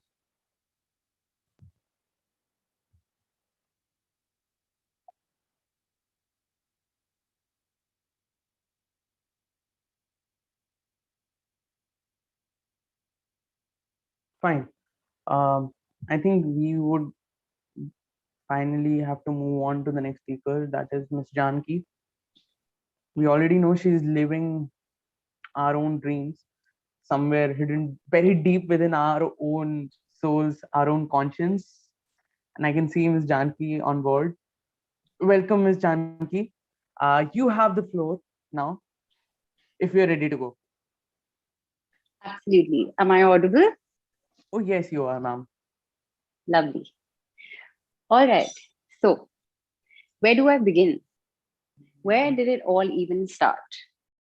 Well, to be very honest, it started when I thought that it was all actually going to come to an end. So, let's picture this for a moment. On a very hot summer afternoon, I touched down in Lucknow to get to Raebareli for my flying training. And as I gazed out of this beaten down cab, I soaked in the landscape. And all I could see for miles and miles was just pure dust, broken down poles, and well, a lot of barren lands. And my 21-year-old self thought and wondered whether there was even the tiniest scope for her to continue pursuing her passion for photography. I actually asked myself, is this it? Is this going to be the end? And cut to something very interesting, guys. One second.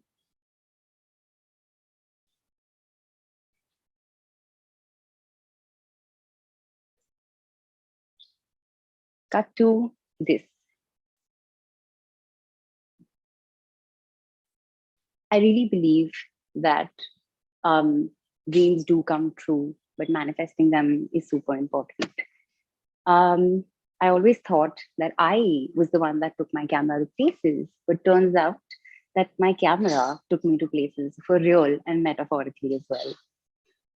It was right here at this specific time at my flying school when I realized that my love for photography meant more than just the act of capturing pictures and moments in a frame. It gave me a deeper meaning to every single thing that I did. I realized that I was always at a certain space at a specific time for a reason. And that little viewfinder taught me so many more lessons and so much about life than any other place in this world ever did. And obviously, it still continues to do that because learning is a never ending journey, right? And I'd like to take 1 minute to thank the team of TEDx to have organized such a lovely event in spite of the situation that we're all in today. And this only comes to show that we are truly unstoppable and that nothing can ever get us. Now, with every month that passed by in my flying school and until now, I drew parallels between flying and photography. So one always made me do better in the other. And doing both of them simultaneously gave me the dedication that each of them individually required. What are the odds, right? But I guess it all just worked out. Now, I'd love to share with you 5 very crucial lessons that I learned throughout my journey and that helped me to not only pursue my passion against all odds, but to also think of being passionate as a person and find a very deep meaning to it. So without further ado, let's go into point number 1. Now, I usually shoot on really old cameras, like the analog cameras, and that's where my heart really lies. Now, this process is so long that it actually taught me to be patient. A lot of us must have seen these cameras in old trunks at our homes, or your grandparents' house. This process and this whole journey taught me that sometimes it's okay to slow down, because hustling doesn't always have to be a sprint. It could just be a marathon. And maybe taking a step back and slowing down and pausing for a moment could give you the clarity and take you way ahead of much more than what you would have even thought of.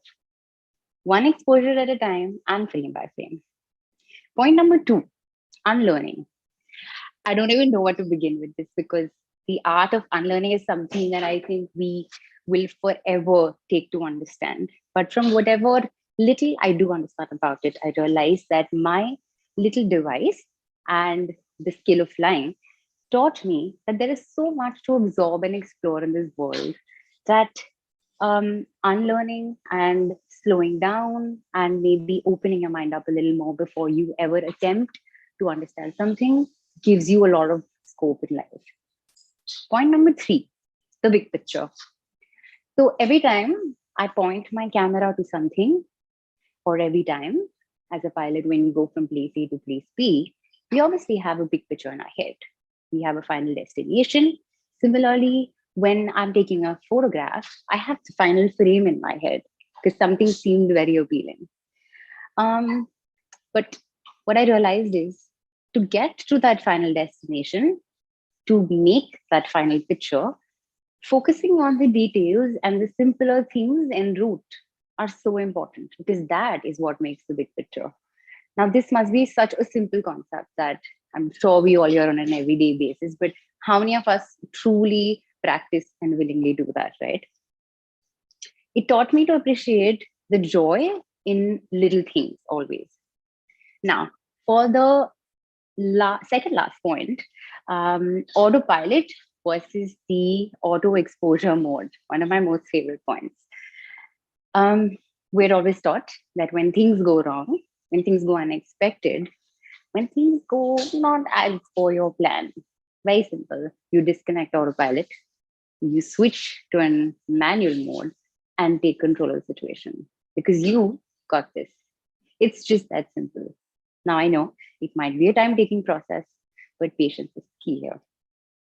Now, lastly, one of the most crucial points that I learned was that more than actually finding my passion and pursuing the passion, I realized how important it is to be passionate in life and in anything that you set your mind to do. You will always find that this trait is, always makes a world's difference, because it is so infectious, guys. It is so infectious. Try this. Whenever you feel like you're super passionate about something and you're sharing this with someone, you'll find that people around you start to take the extra mile to be better versions of themselves and to scale up. And if you can't make a difference to society with what you do, then how are you really adding value to something? And I think no matter how well you do in life, let's face it, there is nothing more exciting and amazing than watching people around you in your community grow and just, hit sky high, right? Now, I know that this may not resonate with the idea of the success that we have been projected most of our lives. But I can promise you one thing. This happens to be one of the most fulfilling and heartwarming experiences every single time. Watch someone talk about something they're passionate about and just notice the spark in their eyes. There is nothing that comes close to that feeling. It's unmatchable. And photography to me is like what fuel is to any vehicle, anything that drives something, somebody. Um, every time I step out with my camera, I come back feeling so wholesome and so happy. It's unbelievable, guys. The viewfinder has been like a gateway of opportunities and perspectives for me. It makes me feel and think in a way that I thought I would have never been able to. It touches a part of my heart, a different part of my heart every single time. Now I'm going to try to give you a glimpse of some of my most favorite and possessed pictures. And let me see. I know there are a lot of problems with the pictures and the screens today, but we're going to try.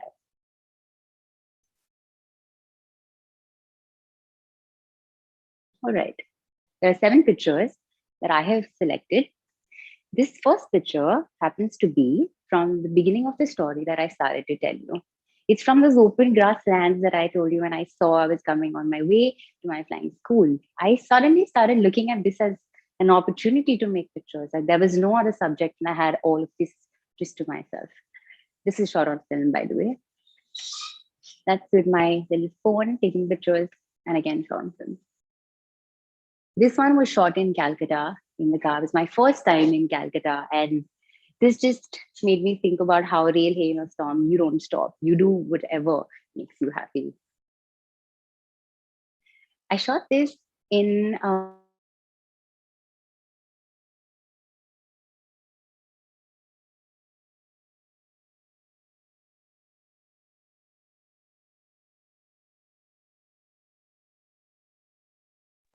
Mom, I think we lost your voice.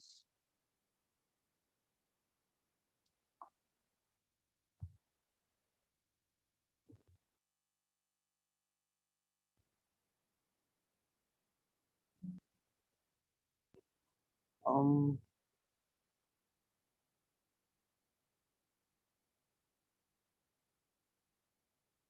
yes, ma'am, we can see you once again.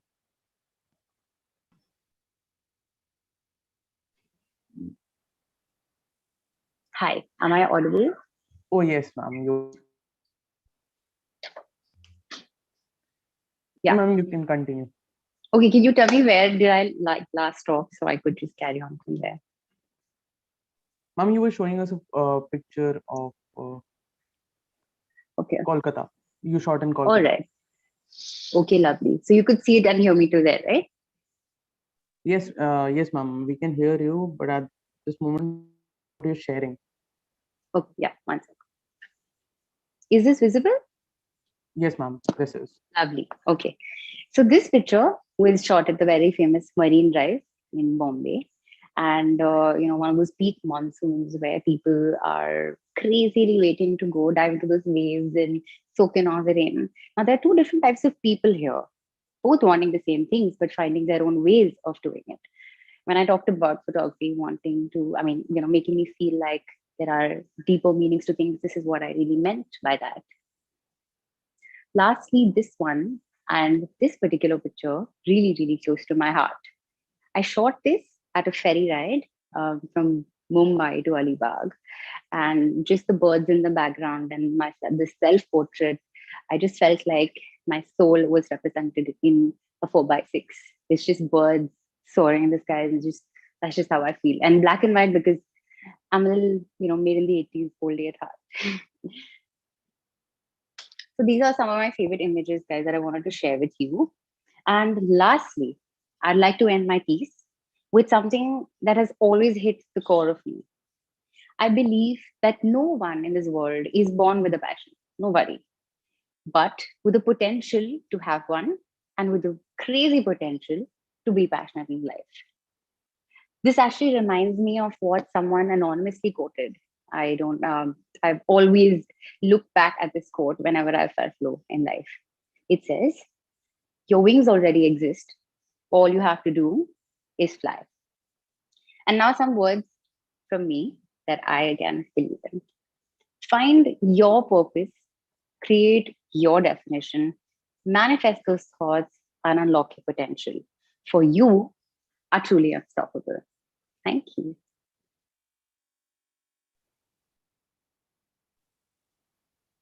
Ma'am, that was lovely, honestly. And you have a lovely aura around yourself in the writing. Thank you. My mom helped me do that. It's wonderful, ma'am. It looks wonderful. Thank you. Ma'am, as we say that, you would have noticed around that a lot of us are still trying to explore ourselves, right? Yes. We do not know what we want in our lives. However, you were able to do it very successfully and very effectively. Right. Now, what was that journey about? How were you able to explore yourself, find yourself? I think how was it about? Just like everybody else, I had moments where I obviously didn't know what I wanted to do. I didn't know if I was going to be good at it, right? The thing is that most of us are always worried whether we'd be able to achieve that greatness in whatever we lay our hands on. But I think, like I mentioned in the end, the one of the most important things that helped me was that you got to manifest those thoughts. You have to keep doing it again and again, every single day, no matter how many times you fail, no matter who says what.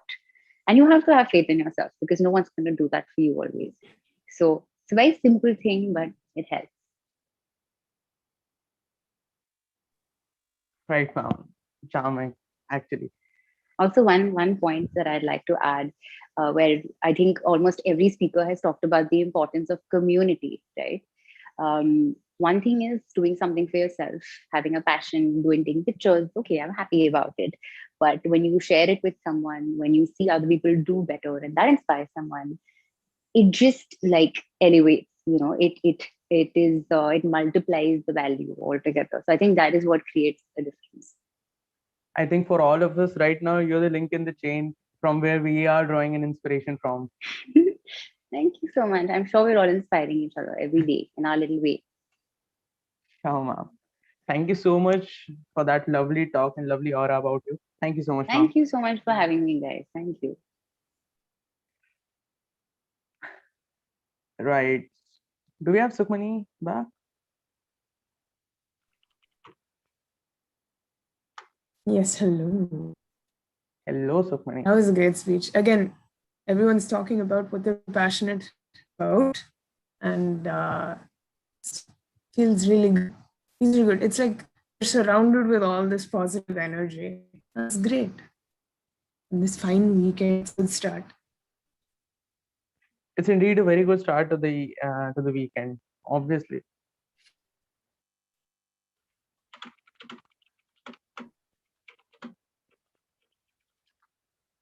Right. So let's move on.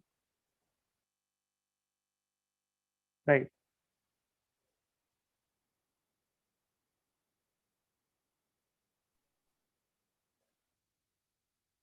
All right. So we will be moving on with our next speaker. Now, our next speaker is a very special person as they continue to put their vested efforts to bring out monumental changes in the country. Mix Riya Sharma, their pronouns being they and them, if you'd have to address them, have come a long way now, bringing together so many people as an LGBT plus rights youth activist and co-founder of the Junior Foundation, a nonprofit raising awareness on the need to be sensitive about gender, mental health, and the environment. Sure, they have quite the journey ahead of them, but their story is one that should move us all to be more compassionate and accommodating and aware and very sensitive, because a quantum change occurs, sure, but will only happen if we all work together to create a safe and healthy community and for everyone, which is all inclusive. And it wouldn't be about just acknowledging that everyone is the same, but also providing equity to everyone, and providing opportunities for everyone to rise. in a lot of our speeches today, it has had a theme that's been skewed to giving equity to everyone. So, Ria, if you're ready, the audience is yours. Absolutely, absolutely. So, Sukhi, would you be able to present the PPT? Yeah. Me? Yes, I'll go ahead and do that. Perfect.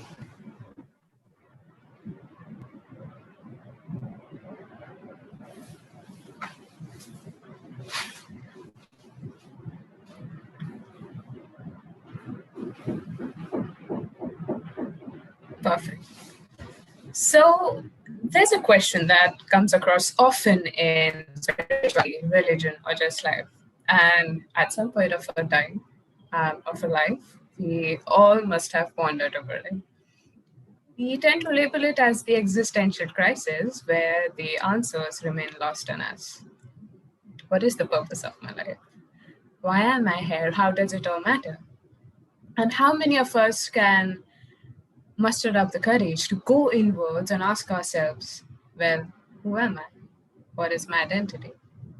Hi, I'm MX Riya Sharma. I'm a human rights youth activist and also an individual who realized that this journey of identification, of finding a purpose, can sometimes be long and infinite, and it's absolutely okay. I started on this journey of finding answers to the big questions of my life quite early. And if you wait till the end of the story that I shall be narrating, you'll realize that my life was quite a bumpy ride. When I look back, I felt like a lost child in an unfamiliar, crowded place. Suffocated, restless, anxious, everything seemed strange. I was nothing like people around me, and that sowed the seed of self-doubt deep into my conscience. Lesbian. Yes, I said the word. Lesbian is a term that for long has had a perverse connotation, not to be uttered out loud without any battling of the eye, and a complete sin for sure. It's odd if you think about it now, how easily we can tag anything as being wrong or being a sin if it doesn't fit into the standards and conform to the standards of the society. When love, sexuality, religion, morality comes naturally to all of us, they are all human things.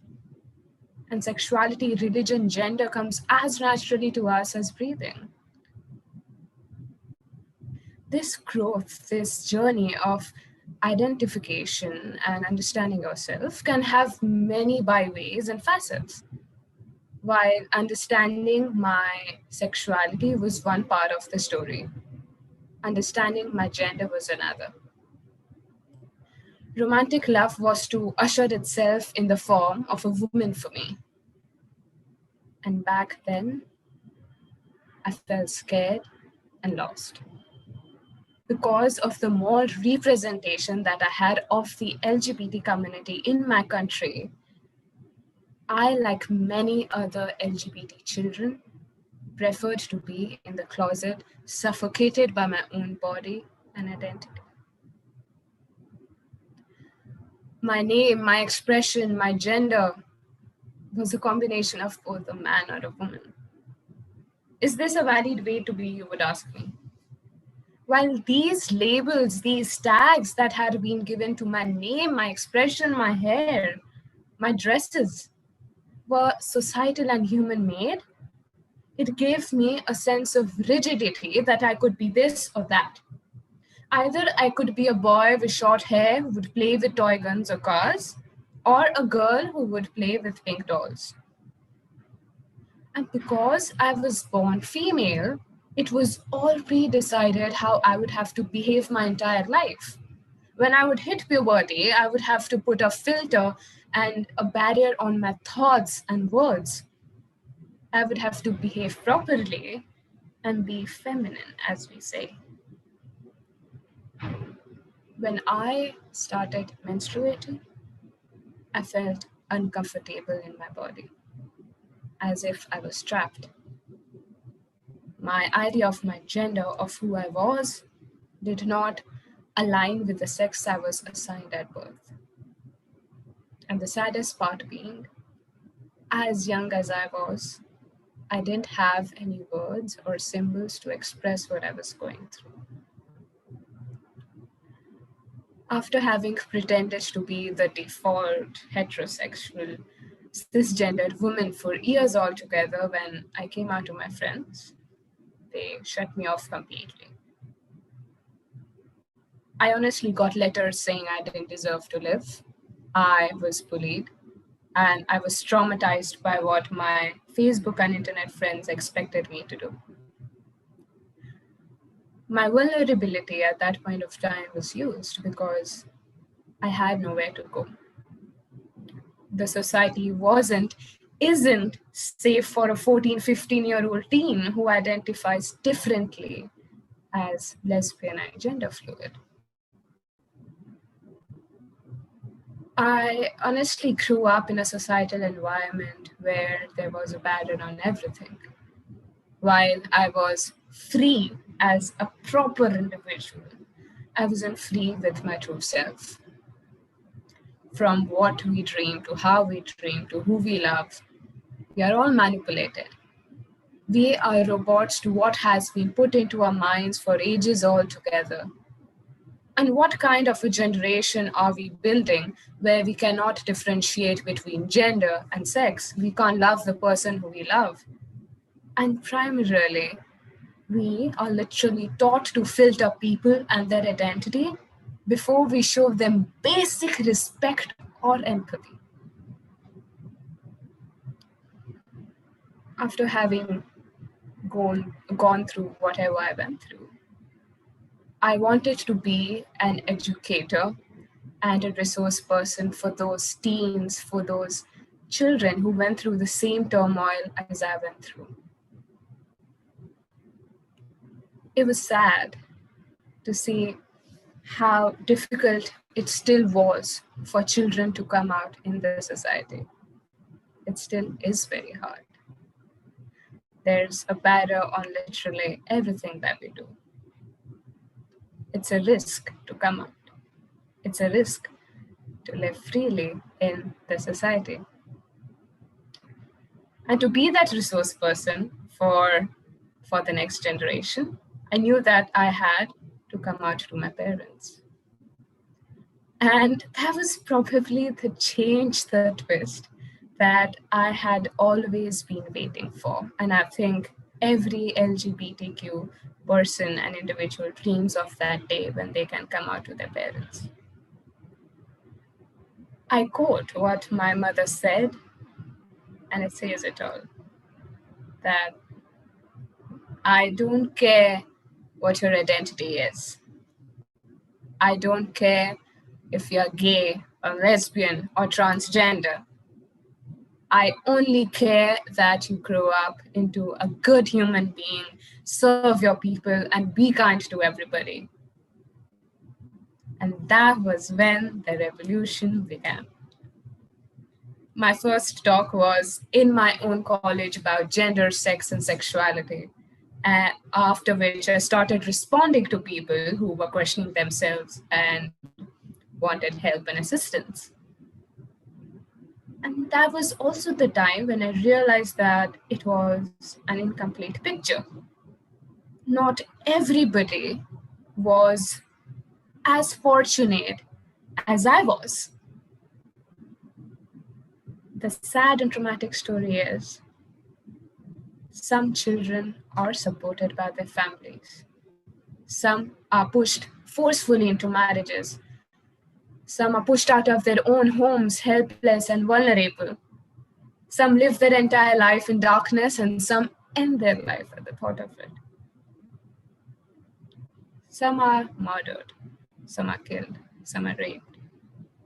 Some families accept their queer children, and some families try to get their queer children treated by people who we call support, doctors, psychiatrists, counselors.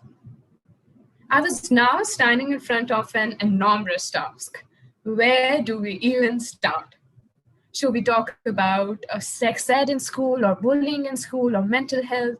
Do we talk about gender, sex, sexuality, or do we talk about laws or legislation?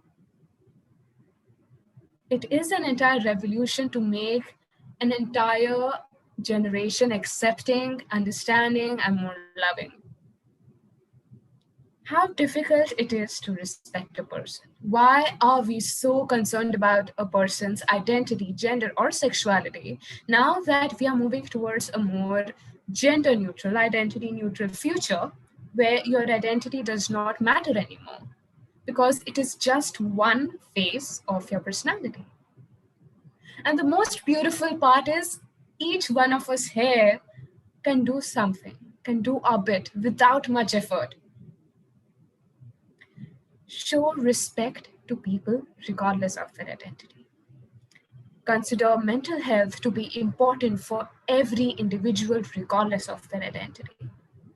If you happen to meet a transgender or a gender fluid person, know that they are as humans as you are. No matter how a person identifies as, they are absolutely valid and important. Let's say after understanding myself and coming out to the world, literally the world as gay and lesbian, there was still a part of my identity which was undiscovered. Being lesbian was not my only identity.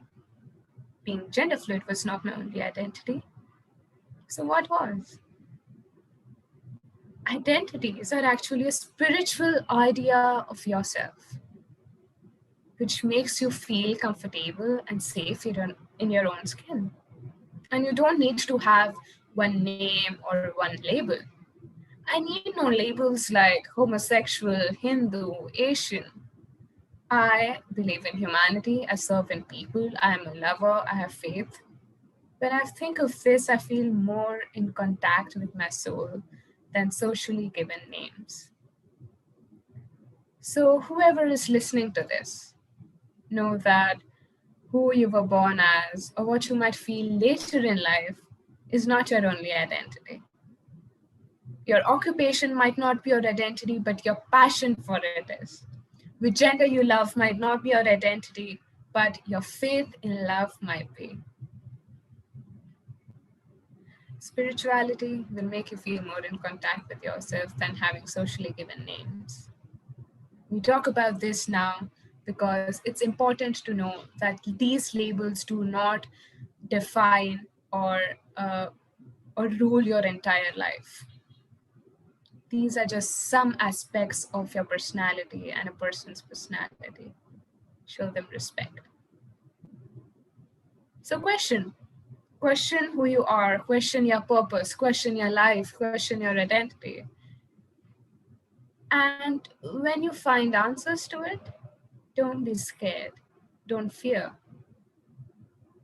because that will make you unstoppable. I remember and I feel that I have lived lives of so many people by just being empathetic and being a good listener for them. I just heard people who wanted to be heard and wanted to be supported and loved. You can be a part of this revolution by just taking one step. Educate, educate, educate. Educate your peers, your parents, your teachers, everybody around you. Spread empathy. I always say that there's divine light in each one of us. In you, in me, in a transgender person, in a gender fluid person, in a lesbian person, in Hindus and Muslims. There's a divine light in all of us. Spread that light. Spread compassion and spread love. Respect everybody and be empathetic. Thank you.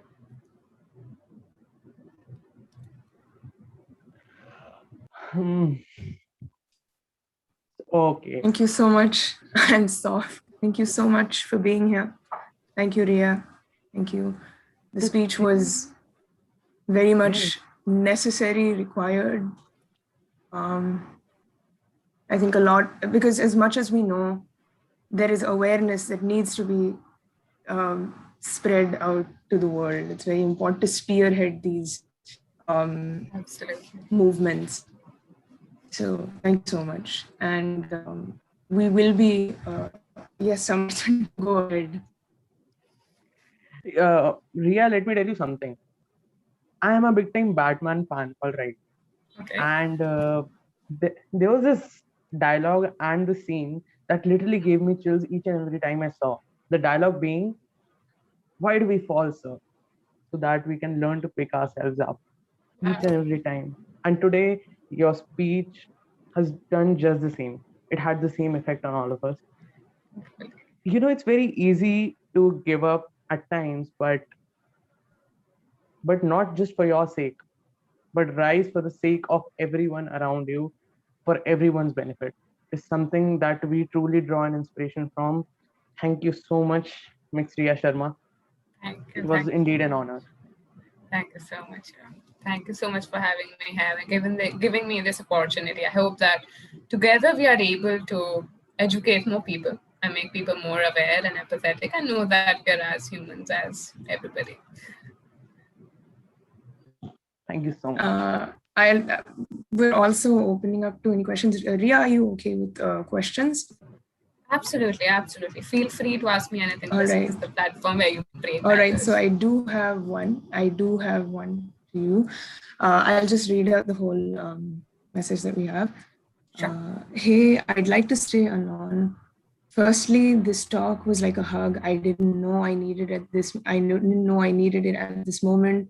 Thank you for being the amazing person you are and for all the things you do to better the lives of LGBTQIA plus teens.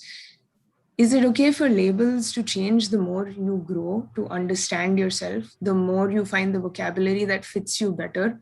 What if you're not conforming to the label that you've previously identified with or identified as? Is that normal? And is that all a part of self-exploration? TLDR, is it okay for me to come out twice? Absolutely. And they did say, until next time, be they do crime. So I mean, this is an amazing question, first of all, and I like to say that there are as many LGBTQ experiences as there are LGBTQ people. So each one of us have different stories, and we can have different experiences, and it's absolutely okay. So if I share my experience, I came out in 2016 as lesbian. Then I came out as gender fluid in 2017. Then I told my parents that I want to be called queer from now on in 2020. So my story is quite similar, and it's absolutely fine if you're exploring. It's absolutely fine if you change. This is your journey, and it's absolutely valid, and it happens. And so it's absolutely okay. But nobody has the right to pinpoint you or your identity or your change. Know that you are valid no matter what. I think Thank you, at Ria. this That was juncture, we beautiful. would also open the chats if we have any further questions for Ms. Riya Sharma. Well, personally too, I got a lot of DMs during your speech from people who were listening who really loved it. So thank you. Thank you. There are some questions in the chat. Can you please see, Sukhmani? Yes. Yes. Yeah. Another message.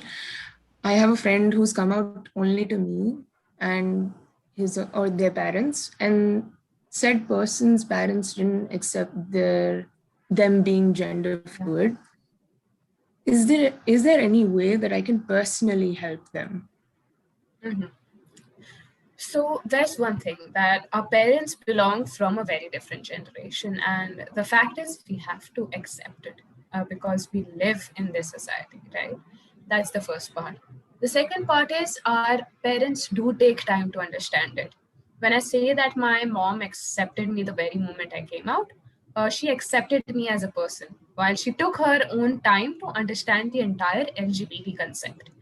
And so the assistance that you can definitely give is, first, of course, support and understanding, and then you can provide them with valid resources and connect them with resource people. Like my own parents talk to parents of other LGBTQ children to help them accept their children, and so these resources really matter a lot. There are lots of resources. If you go to my account on my Instagram page, you'll see that there are a lot of resources that helps you to come out, that helps you to understand you. So when it comes to parental acceptance too, give them time, have patience as a LGBT child, and give them all the support also to understand you.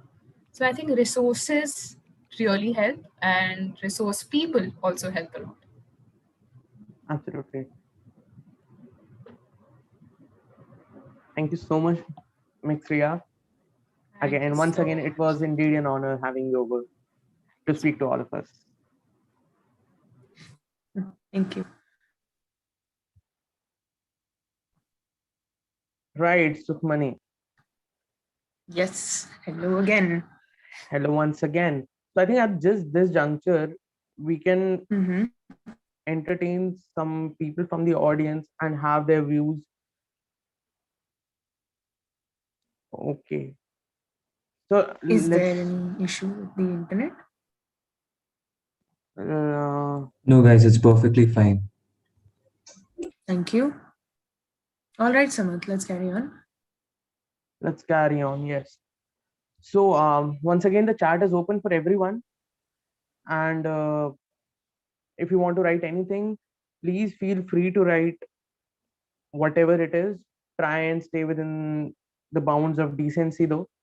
That would be appreciated, obviously. Right.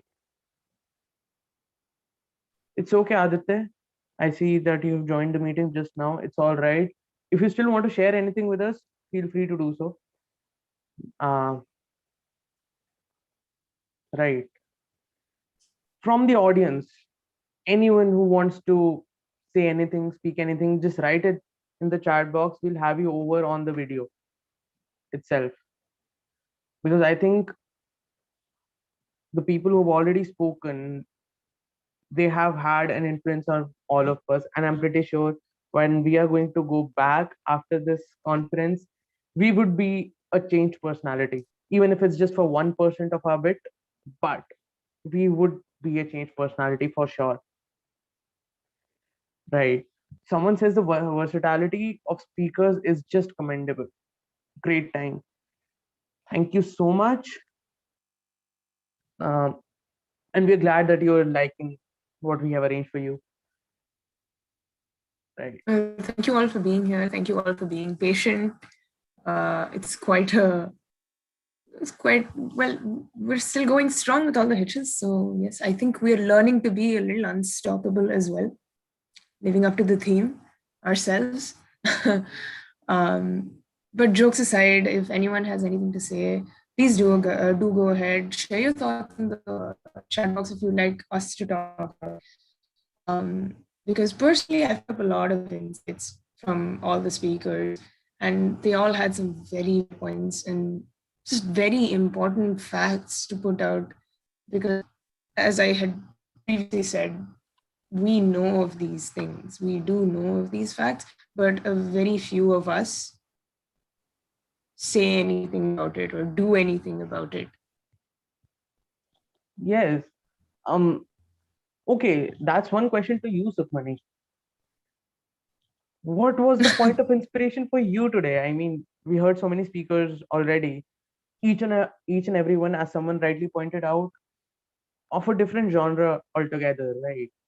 And someone, when we did the live last time, someone said that it's not about taking inspiration from one single person. It's about taking in the better things from each and every person and making yourself better in each and every domain. What do you think about it?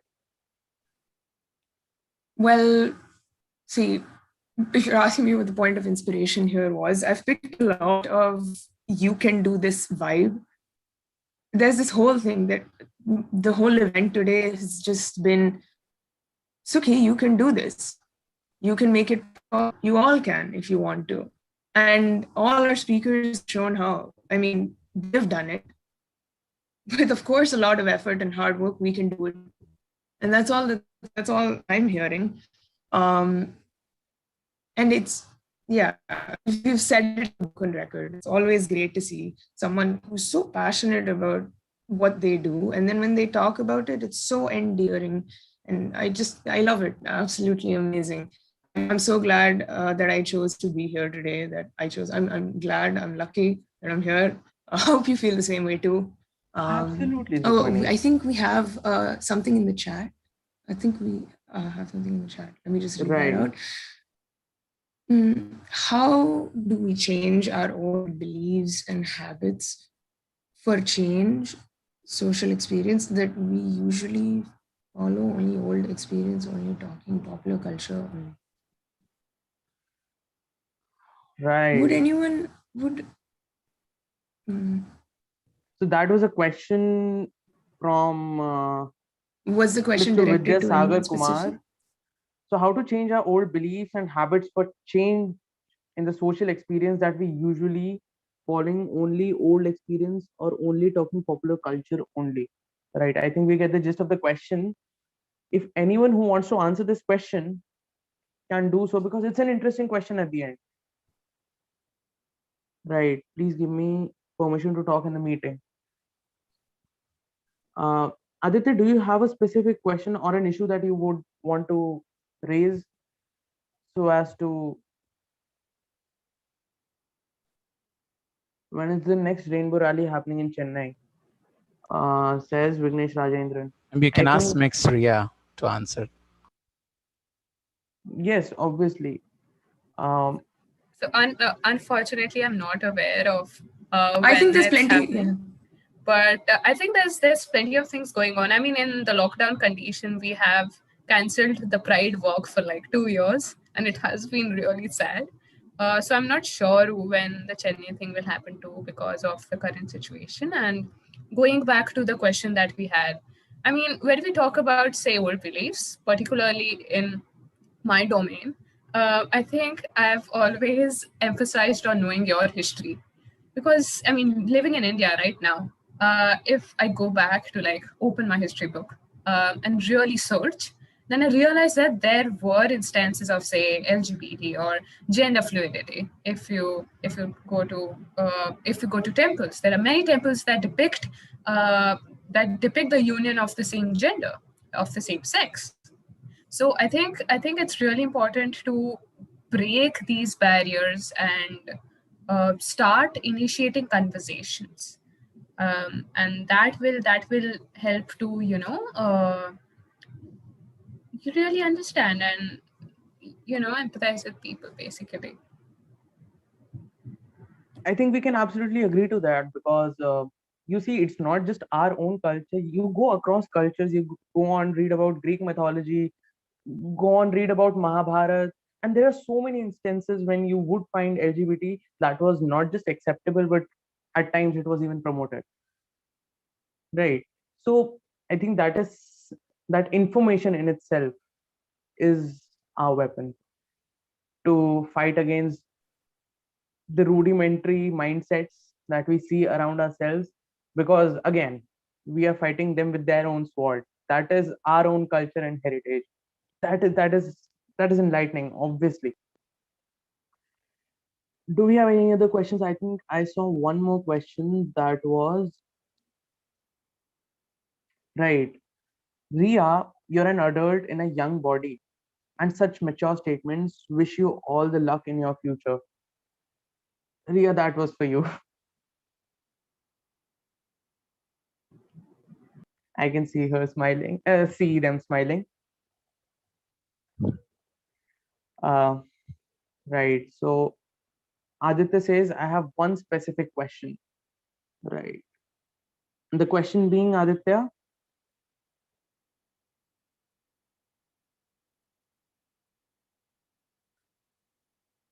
give me permission to talk in the meeting. Right. I think we can give Aditya the permission to talk in the meeting from the audience as a representative of the audience, because we really need to know. All right. So Samuel sir says at the end of the meeting. Aditya, at the end of the meeting, we will surely allow you to speak in the meeting. Don't worry, it will be given. Right. Okay. So we have another question that is any tips on how to be a good queer ally? Uh, Sure. So, I mean, first of all, queer is an umbrella term for the LGBT people, and some people want to call themselves queer, and it's absolutely fine. And ally is a person uh, who's a support, basically. So, to be a queer ally, I think first of all you should be aware and educated about what LGBT is, know their struggle, and stand up for them when it's needed. The second is it's really important to know people's pronouns and try your best to use it. Even if you happen to use the wrong pronouns, go back and say the right pronouns, like Samarth did, and I appreciate it a lot. So that's how you go about with it. Samarth became a good ally today. So that's how you go about with it. Empathize and spread this knowledge, and be a good listener. And wherever you get that opportunity, initiate the conversation of queerness or LGBT or stuff like that.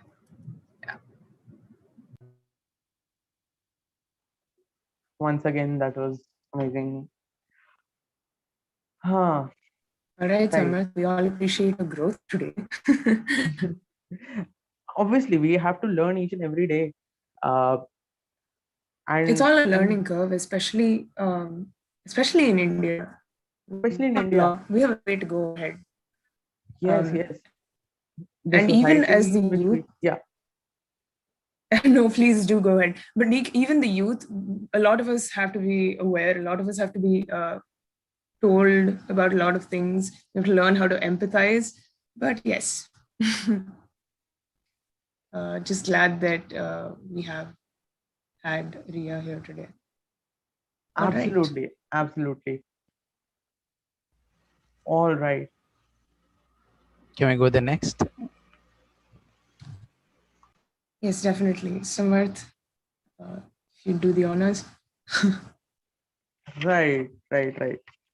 So all right, let's just shift our focus now, because again, see, there was a time when I went for a marketing internship, right? I thought it'll be a cakewalk, but trust me, that one and a half months were so tiring. I mean, it's so difficult to keep on coming up with innovative ideas and everything, right? Talk about innovative marketing, or marketing not being mentally and physically exhaustive. Trust me, it is. However, if while you're doing marketing, if you're able to come up with a strategy that is not as mentally exhaustive in nature, but at the same time you can enjoy, I think that's pure genius. That's pure genius, right? While you can enjoy your marketing things, you're literally at your pleasure. However, at the same time, you are working, you're helping people work. And that is the sort of inspiration that we are about to draw from Ms. Domitilla Quadrelli, or let's just call her Ms. Domi. Hello everyone. Hi. Hello, ma'am.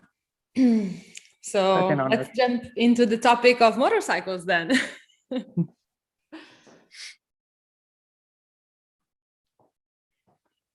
So my topic is about how motorcycles can change your life for good. And it's a strong statement, isn't it? Well, that's what they did to me. And two wheels changed my life for good and for the better. See this little girl in the picture? Through her childhood, she was lucky enough to have her parents telling her that she was able to do anything she wanted and that she could be whatever she wanted, a farmer, a scientist, a model, an entrepreneur, anything. But despite their best effort to nurture that mindset, she did not have the confidence to think that she was smart enough to be a scientist or strong enough to be a farmer. So she opted for a life that looked a little bit more glamorous and also more achievable to her from her sizes, which was modeling. She started modeling when she was 14, very early age. And in those teenage years, her entire world was all about numbers. And by numbers, I don't mean math, but I mean sizes and weight. Her self-esteem was defined by the circumference of her waist. and the number she saw on the scale, all wrapped up in a sparkling packaging of the brunette Barbie girl, which was nothing like the life she had imagined, not very glamorous, I can tell you. And restrictions were at all steps of her journey, because fashion meant to be what people were telling me to be, not what she wanted to be. Fast forward to today, that same Barbie girl is a enduro and motocross racer and founder of the biggest event in Italy for women, and is standing in front of you today. So you may wonder what happened, what led to the change? Well, I'm not here to tell you that change happened overnight. Too often we overestimate what we can reach in the short run, and we underestimate what we could have in the long run. I'm here to tell you that change happens as soon as you get started, step by step, and eventually you'll get to your destination, whether it's racing, riding off-road, riding a horse, or climb the Himalaya. Why not? I happened to discover motorcycles already as a kid. As my mom was a biker, my dad was a biker, my neighbors were bikers. As I come from a place, Bologna, which is also called the Motor Valley in Italy. And riding a motorcycles to me felt pretty much like a superpower. I was very attracted from it, especially as a girl. The same supportive parents I told you about earlier were the ones that spoke loudest against me joining their passion. And they really didn't want to. They were saying like, oh, Domi, streets are dangerous. They're not like 30 years ago. Please don't do it. You'll get killed, etc., etc. And it took me years, eventually, to realize that all my parents were doing back then was to embrace the general belief that motorcycles are dangerous, that motorcycles are evil, especially for a woman.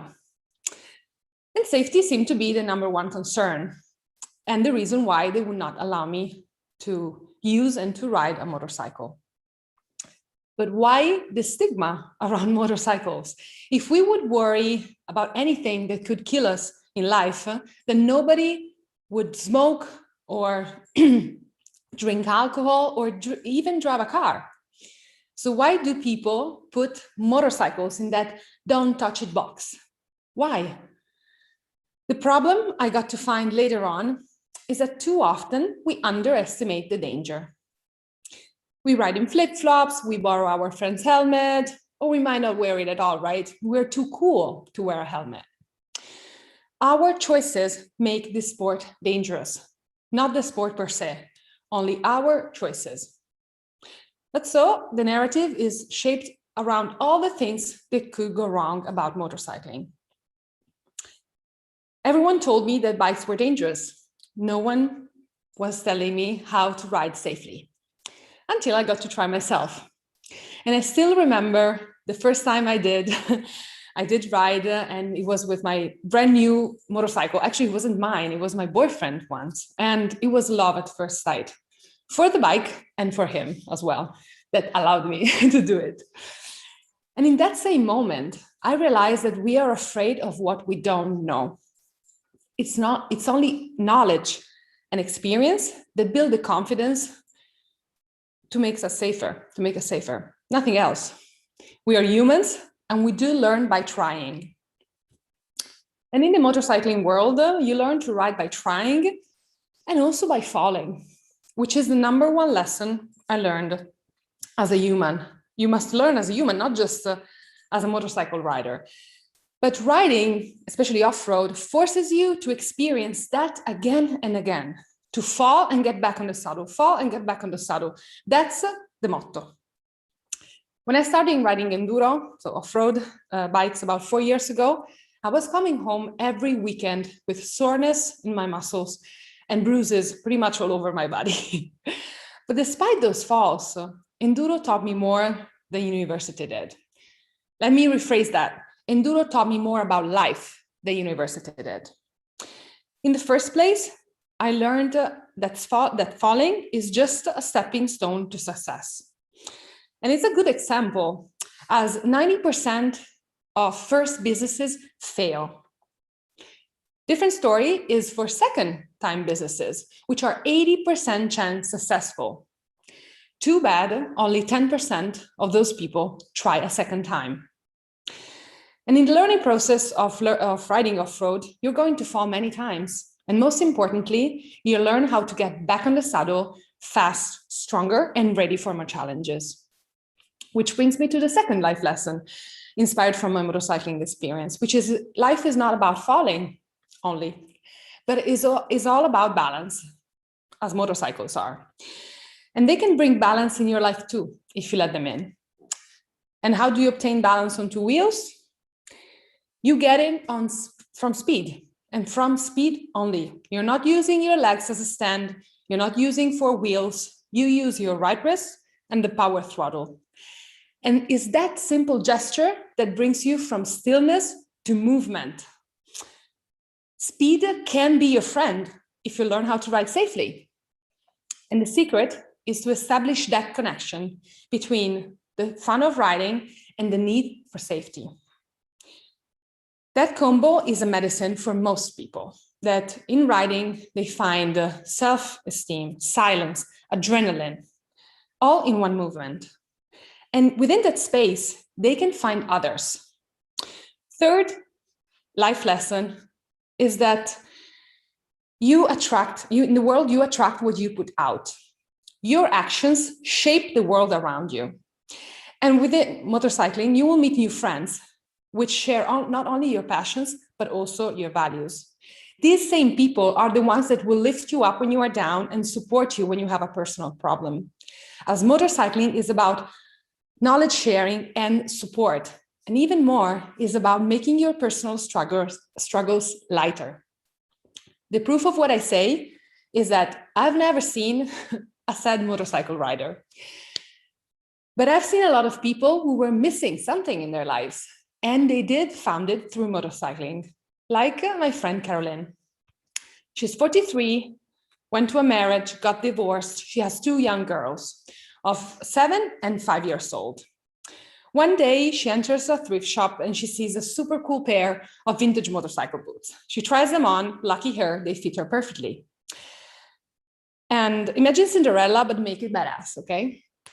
So the owner asks, oh, cool, so which bike do you have?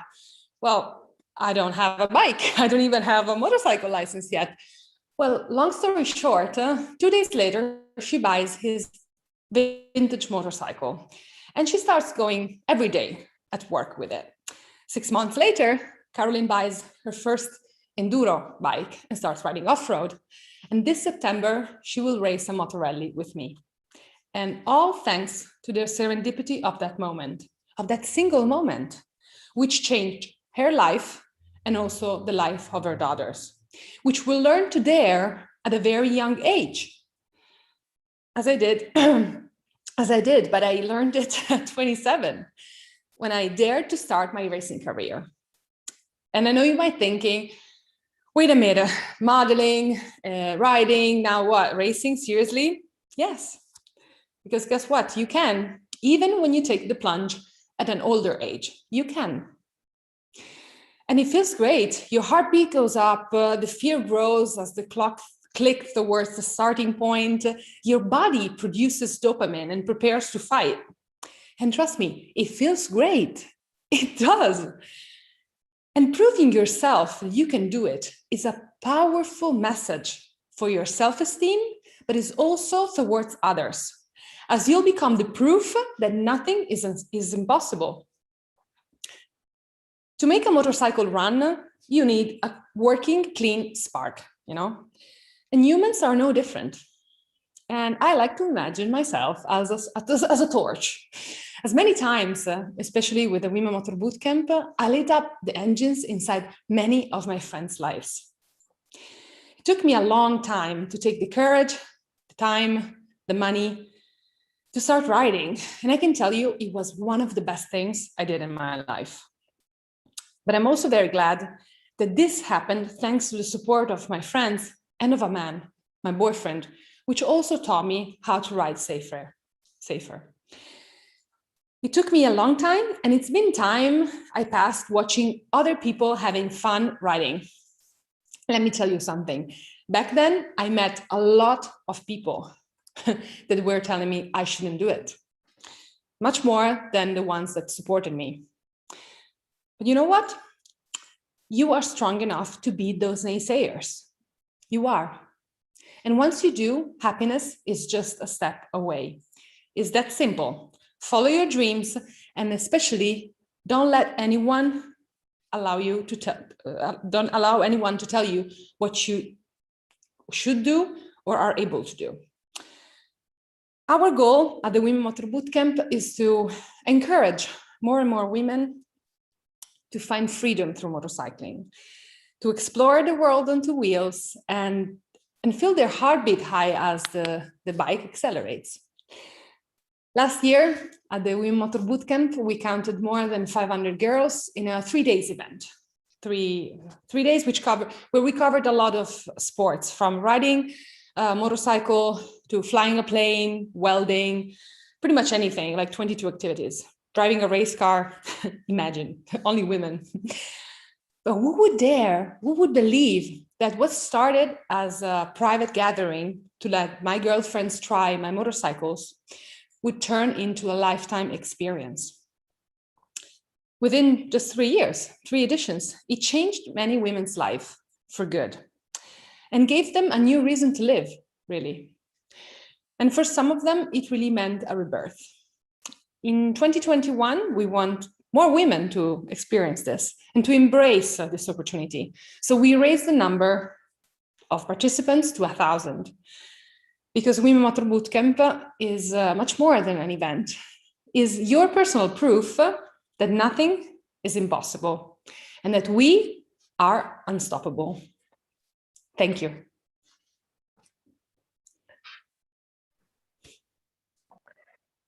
Thank you so much, ma'am. Thank you. Thank you so much. You all were inspiring too. Thank you so much for inviting me. Yes, thank you for your amazing speech. So, Mama, I'll tell you honestly. I'll tell you something very honestly, right? I asked my mom for a motorcycle at this age, and my mom still slaps me back. And and I still cannot muster the courage to ask her again. And your story is so inspiring. Like, I mean, I won't call this an odd particularly, but still, these are challenges to actually achieving your dream, right? And what was it the first time? Like, how was it the first time you actually sat on a motorcycle and you knew that, yeah, this is the time no one's gonna stop you. This time when you're riding the motorcycle, how was it? What was the feeling exactly? Well, it was so sorry, but going back to the parents, the funny thing is that my mom still think the same, but the first thing she says now to people is that, oh, you know what, my daughter races motorcycles, and she's like so happy, and she shows it to everyone. So this is very funny, I think. But change happened in the moment that I came back to Italy from like traveling and going a little bit around for studying and for working. And I settled down a little bit, and I've put myself first. Also, when I met my boyfriend, which is very into motorcycling, he supported me in this. And especially at the Women Motor Bootcamp, I've met a lot, and I mean hundreds, hundreds of girls or women who instead had their husbands or boyfriends fighting their will to have a motorcycle. And if I think back then, from that simple, I know I might sound, a bad woman, but I should have understood that they weren't the ones for me, because they didn't support me in something I wanted to do. And I was very clear, okay? I wasn't like, oh, motorcycles are cool. I knew everything. I was reading Motorcycles magazine, and I knew every model that was out. So it was clear. My passion was clear. And they were still saying, Nomi, it's not for you. No, it's for me. I want to do it. No. So, but there is a time when you wake up one day and you say, okay, now I start saving the money for my license and eventually for a small motorcycle.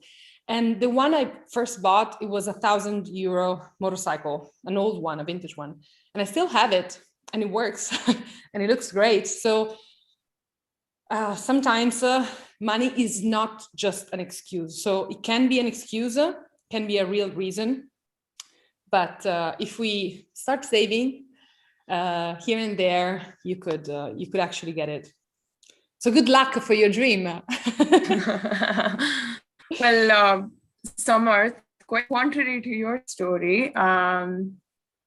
Well, first of all, let me catch that point Miss Domi made there about realizing that you know what you want in life, and there's a point where you realize that you cannot let the naysayers have the reins of your life and your decisions anymore.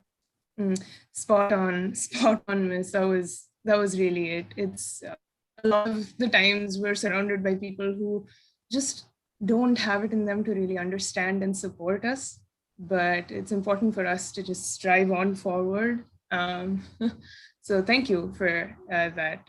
Overall, very inspiring. Also, this might be a slight flex, Samarth and Miss Domi. So it was really funny. It's funny because most of my peers have been riding little bikes when they were like bicycles when since they were 5 years old. They've been doing that, as most kids do. I, however, never did, for some vague reason. Of all the sports that I've done, bicycling wasn't exactly my thing until, and my dad, on the other hand, he's very passionate about motorbikes. He really is. Like, motorcycles are his thing. And he's just this grease monkey. He really loves them. So he has Royal Enfields. He has 2 lying back at home. We had 1 here, it got stolen. So yes, we love heavy bikes. And I didn't know how to ride a motorcycle. And that suddenly, when I was 18, it hit me, I don't even know how to ride a bicycle. So I only learned how to bicycle when I was 18 years old. And it didn't take me a lot of time. It didn't.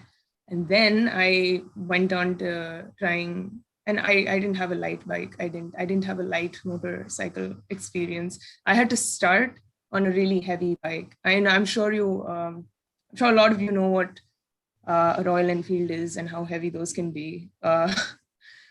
So from learning just how to stand and balance and get over my fear of, oh my God, if this falls, I might injure my legs very seriously. If I have a fall on this, it's gonna be bad. So thankfully, I haven't fallen off a bike yet, but damn, does it feel good to be on a bike and just, it's also the fanfare that comes with being a girl who rides a bike.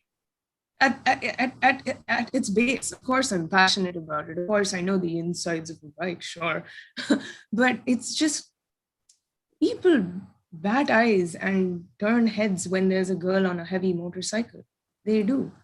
Yeah. And that in itself is a statement. And I love that, and I'm here for it. So I'm really glad that you could join us today. My mom still hates it. Mom still hates that I... It will take the time, and please, wear your protections, etc. So she won't have the excuse to tell you, you did that wrong. But in Italy, as in India, riding a motorcycle with your hair out, or anyway that you're a woman, and it's clear, even with protections and everything. You do feel like a Wonder Woman, and it feels great, and you really do.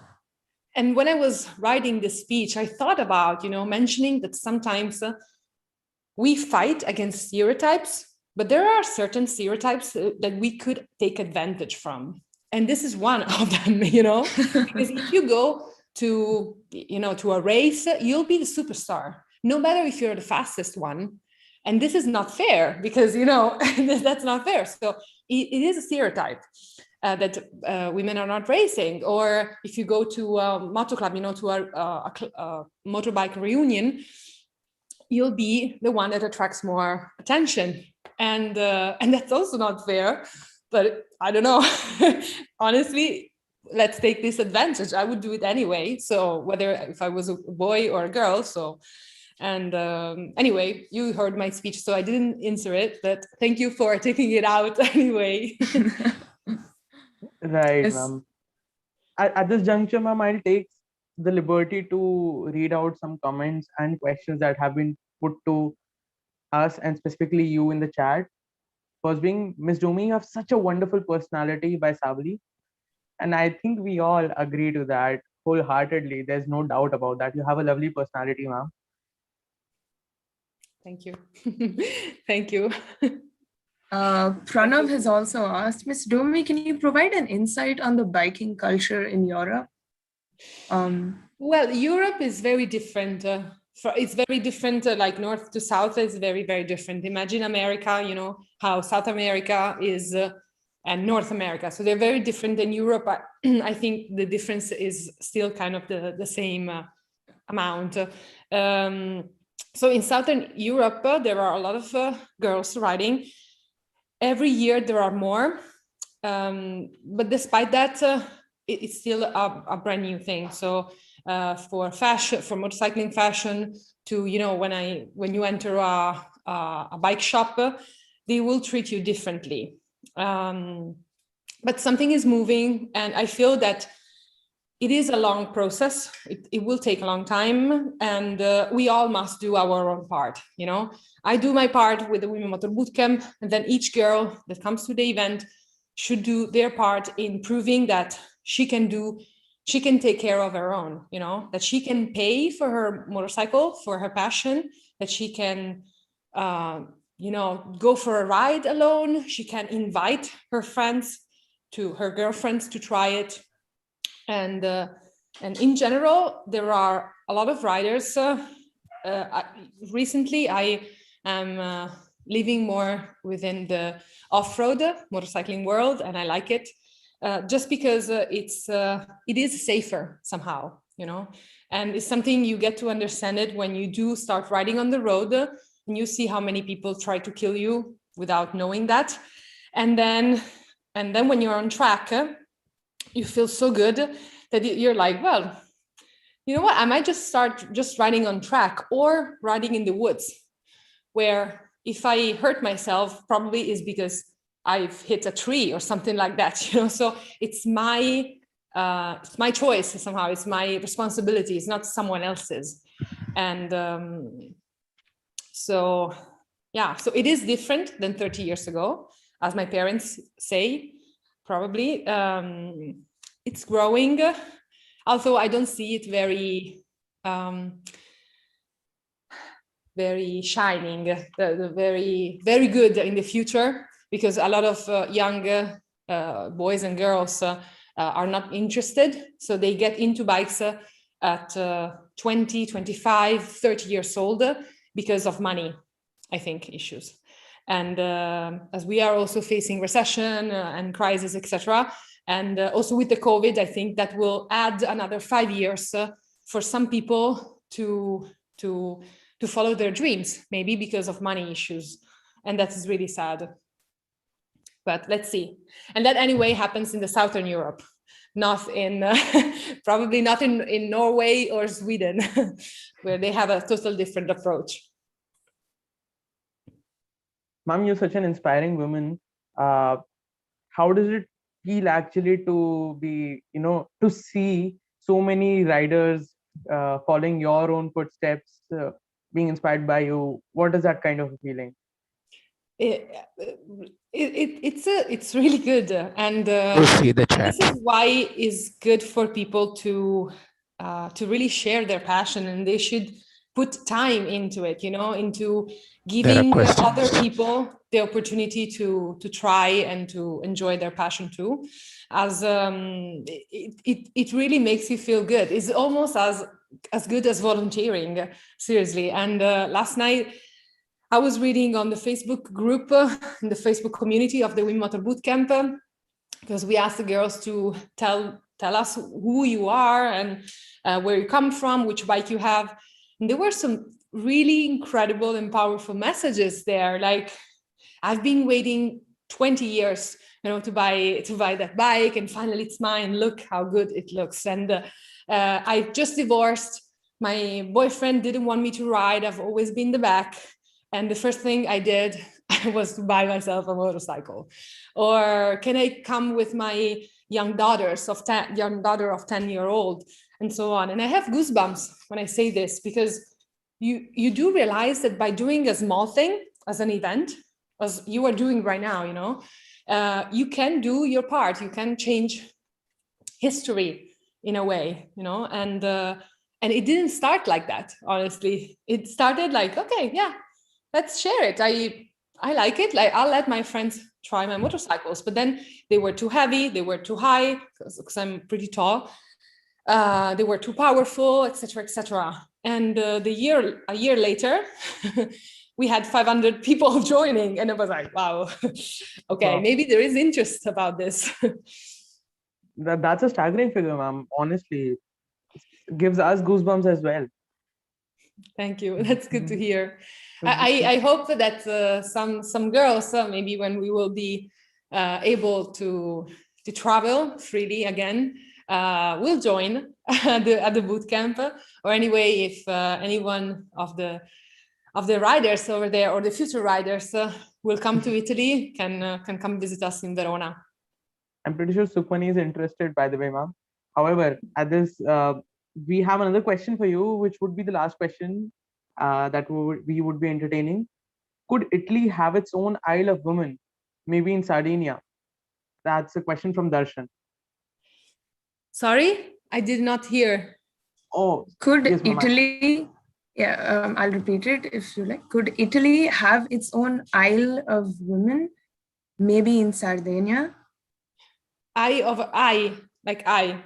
Isle, as in Isle, as in island. Isle of a woman. Yeah, maybe, could be. Sardinia, it is a very great and unique place, honestly. So, and there are also very unique girls and women over there. They're very strong and powerful. So that could be an idea, and a good idea, actually. We are going there in June, and yeah, but for a race, but I won't be racing, as I'm pregnant, so I won't be racing. Congratulations, ma'am. Thank you. And I'll be very pregnant in June, so there's no way I could racing. I could race, but I'm already planning, the Motorelli in September, and future, I don't know, adventures, also with the kid. I don't want to stop my passion for this. All right.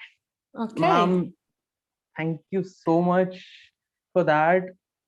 Because honestly, ma'am, you are inspiring, and there is no doubt about that. And I'm pretty sure Sukhmani would agree to me, because she's dying to join your squad right now. We wait for you in Italy, and we also put you on a plane, so you do 2 per 1 in one day, okay? Yeah, thank you very much for inviting me. Thank you so much also for inspiring me to think at my old journey, because sometimes we do it, but beside the bootcamp, we don't really think how many no's we have gone through. We have gone through. So thank you so much for remember me this, and also is useful. Thank you so much. Thank you so much. And the pleasure is all ours. Thank you. Thank you, ma'am. Okay. Have a good day. You too.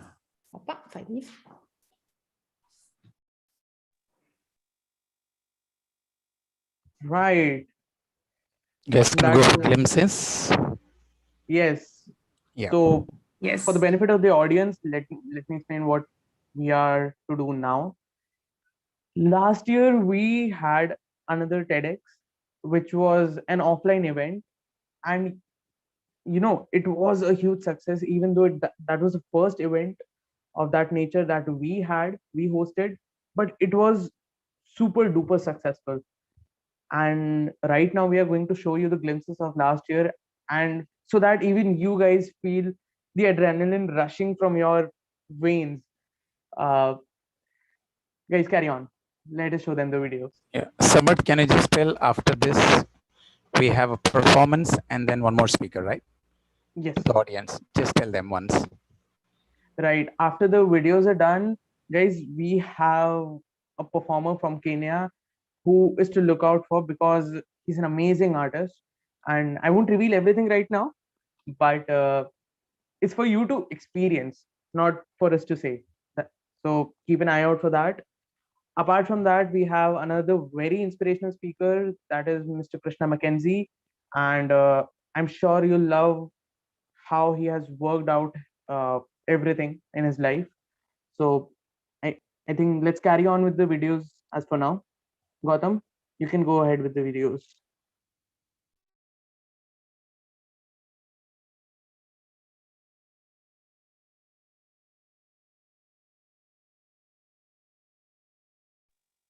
And there is no sound.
Guys, wait, we have another video.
not just the glimpses from last year, but even the music is like just apt. I mean, wow. See, did like wasn't it spine chilling? Just to remember Yeah, last year's sure memories. have goose flesh because of that. Thank you to the team that is making all of this possible. Once again, the people behind all of this. Right. So, as promised, directly after the videos, we would be moving on to not exactly a speaker, but our next performer. Just like last time, Sukhmani, we had a band performance by A Year's Filter Coffee, and it was amazing. So we cannot break the tradition, right? So we have to have someone to perform and soothe our souls even this time. Don't Yes, you we all think? love a little bit of spice, a bit of music. Always love Obviously, that. who doesn't love good music? And therefore, we have Dr. Samuel Racomia. We won't introduce him because, and there's a reason behind that. Because a musician, I can tell you, because I am a musician myself, that a musician, his introduction is through his own voice, his own guitar, his own instruments. So, do we have Dr. Racomia on board? Sam, can you unmute yourself, brother?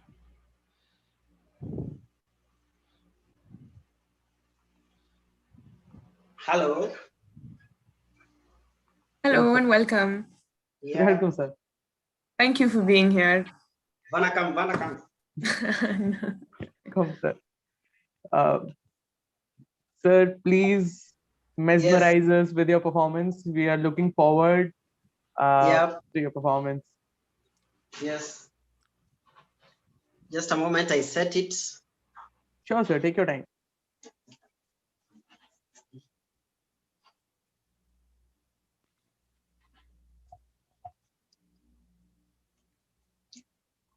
Yeah, actually, I'm so happy. I'm so glad to be listening to you from 9:30, I think 9:45. Imagine, It has sir. been so good to see all kind of, a galaxy of professionals speaking to us. So it was so nice. It is so good. And I know in India, it's almost 1 o'clock and maybe 5 minutes past 1. It's lunchtime, but it's good. It's good. It's nice. It's nice. So, before I present a song that I want to present to you, I want to tell you that there is power. There is power in music. There is power in music. And everybody knows, or maybe most of us know that. And as my co-host has said that he's a musician. So he knows that there is power in music. And my friend, Professor Samuel Johnson, they are also a musician. He may very well know that there is power in music. So what is music? Just maybe in 1 or 2 lines. Music brings a lot of things unto us. Like now we have listened for so long. And I know some of us will just want to go and relax and listen to some cool music, some good music. That is good music. There's also 2 things that I always tell people. There is a difference between noise and music. So let us listen to music, but not noise. Okay. So it's very, I'm a musician. I love playing guitar.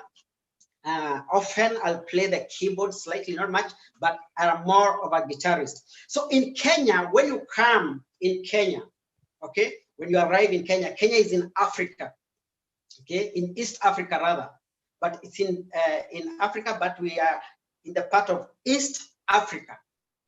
And when you come there, we welcome you. When you just land, when your flight or your aeroplane lands, you will see there, Karibu, Kenya. Karibu means welcome, okay? K-A-R-I-B-U, just the way you pronounce it, Karibu, Kenya. From the Hindi word, maybe from Karibu, but you just add a U, Karibu, Kenya. So when you come to Kenya, we love singing, we love dancing, okay? Maybe because of we have worked here and there, a lot of stress. but we love dancing, we love singing. And as Professor Samuel Johnson said, yes, good, he has shown there. And Kenya lies, Kenya lies in the equator. Kenya lies in the equator. You can see the equator there.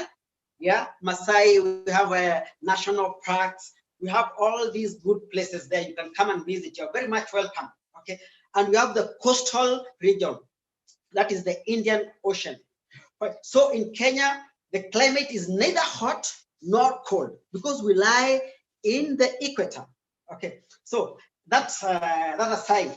So we also have many national parks, game reserves, and all that. So when you come, we'll sing one song for the guest, for the tourist. And the song says, Jambo. Jambo is like the Indian word, namaste, or namaskar, or namaste rather. Okay, it's like namaste. So when you come to Kenya, we'll tell you Jambo. Jambo means how are you or welcome. It's a way of greeting. Okay, so we sing a song, Jambo, Jambo Bwana, habari gani. Your part in this session, you're just going to say Hakuna Matata. Hakuna Matata means there is no problem. There is no worries.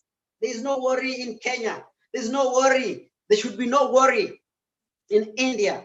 But now I'm speaking on behalf of Kenya. So there is no worries. Hakuna Matata.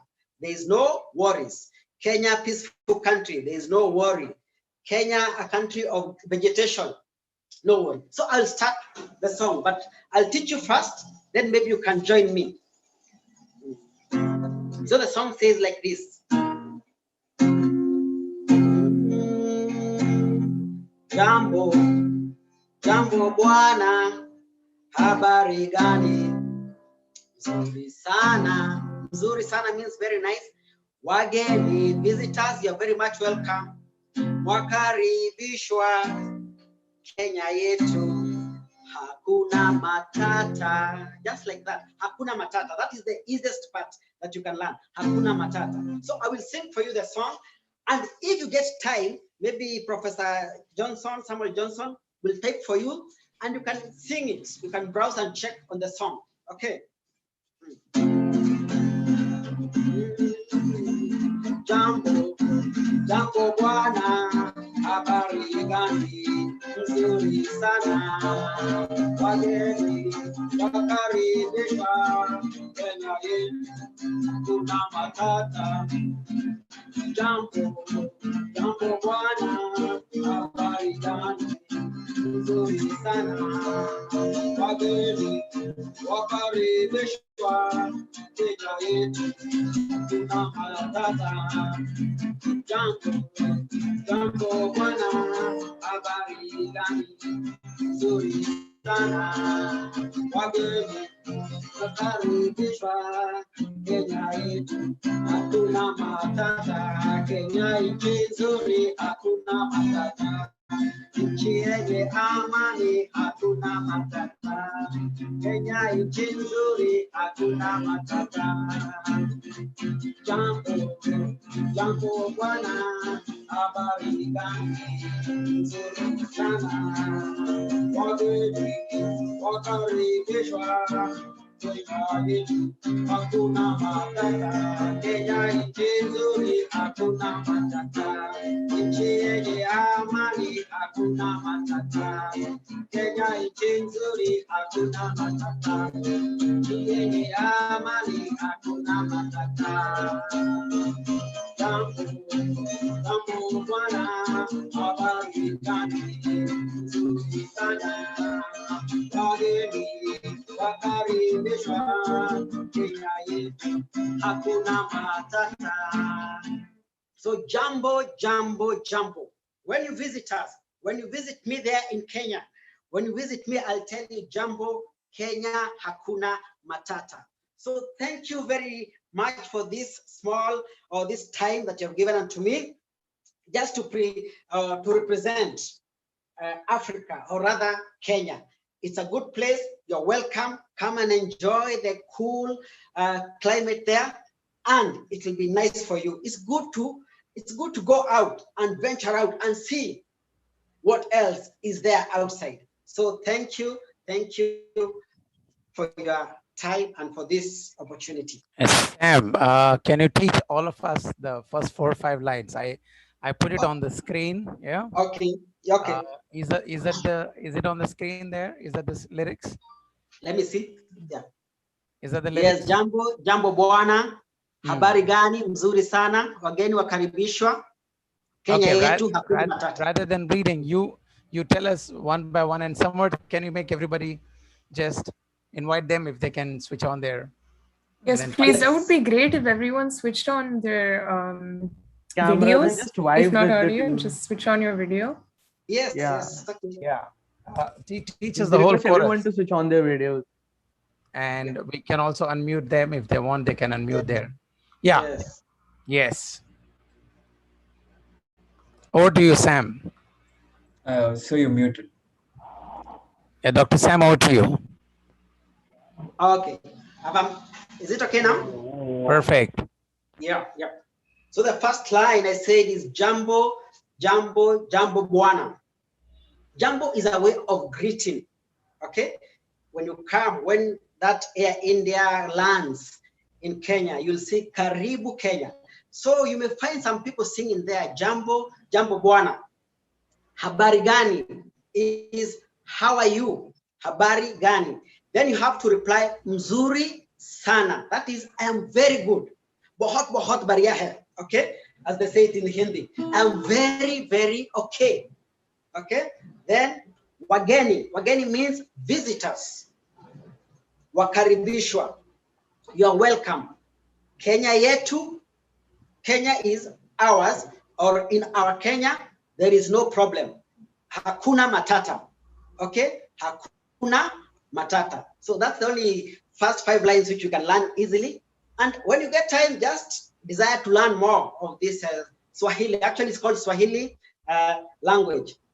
Swahili language, as I start the song, is a mixture of Arabic and some Hindi words. So you'll get some Hindi and Arabic words and our local language in Kenya. Anyway, so jambo, jambo bwana. Habari gani? Mzuri sana. Kenya yetu.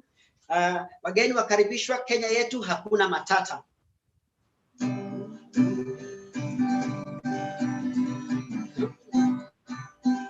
Jambo, jambo bwana.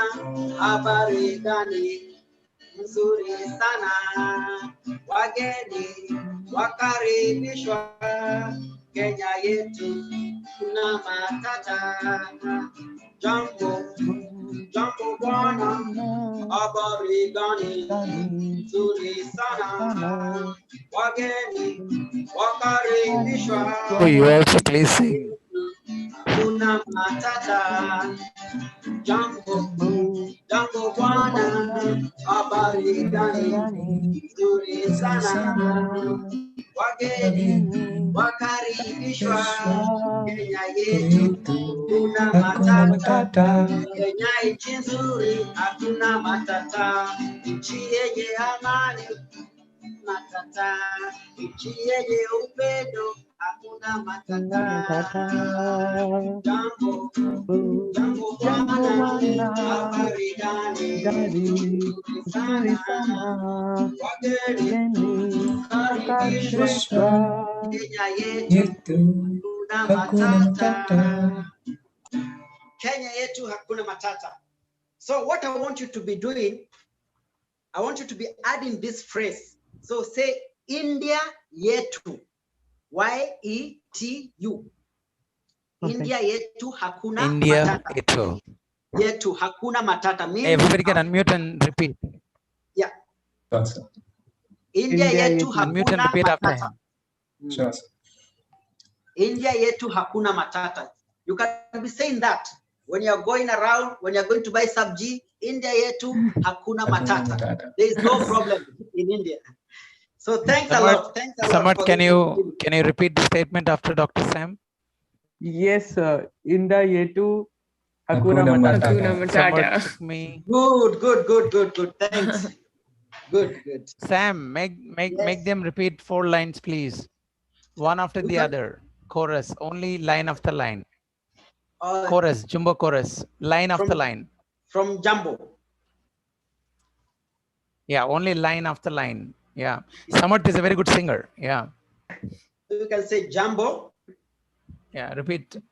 Jumbo. Yes. Jambo Jambo bwana. bwana, habari gani? Habari gani? Mzuri sana. Nzuri sana. Wageni. Wageni. Siriraj. Wakaribishwa. Wakaribishwa. Kenya yetu. Kenya yetu.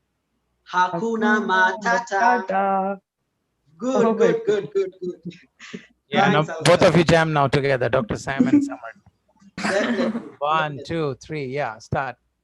Jambo. Jambo bwana. Scale. Yeah. Okay, let me get it.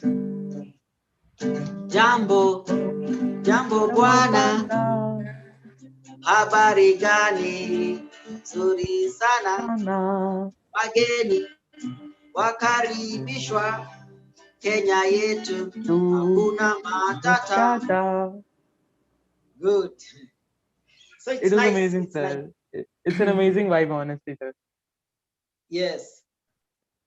I loved it. So your motivational statements, please, Dr. Sam, for the youth, before you conclude. Yeah.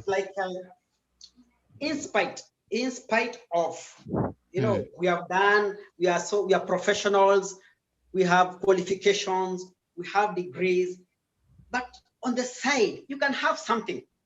You can have something that can be making you relax your mind. Okay, I have done my PhD, but besides that, I play the guitar. Okay, so when I'm so tired, sometimes you're so tired, you're so stressed. So what do? Just take something that will take you off from this theory work. Let me call it like that. From this theory work, and you go to the practical. Play an instrument if you can. Okay, the previous speaker who was there, she was saying about cycling. Do some cycling. Okay, if you can swim, if you can play football, if you can play cricket.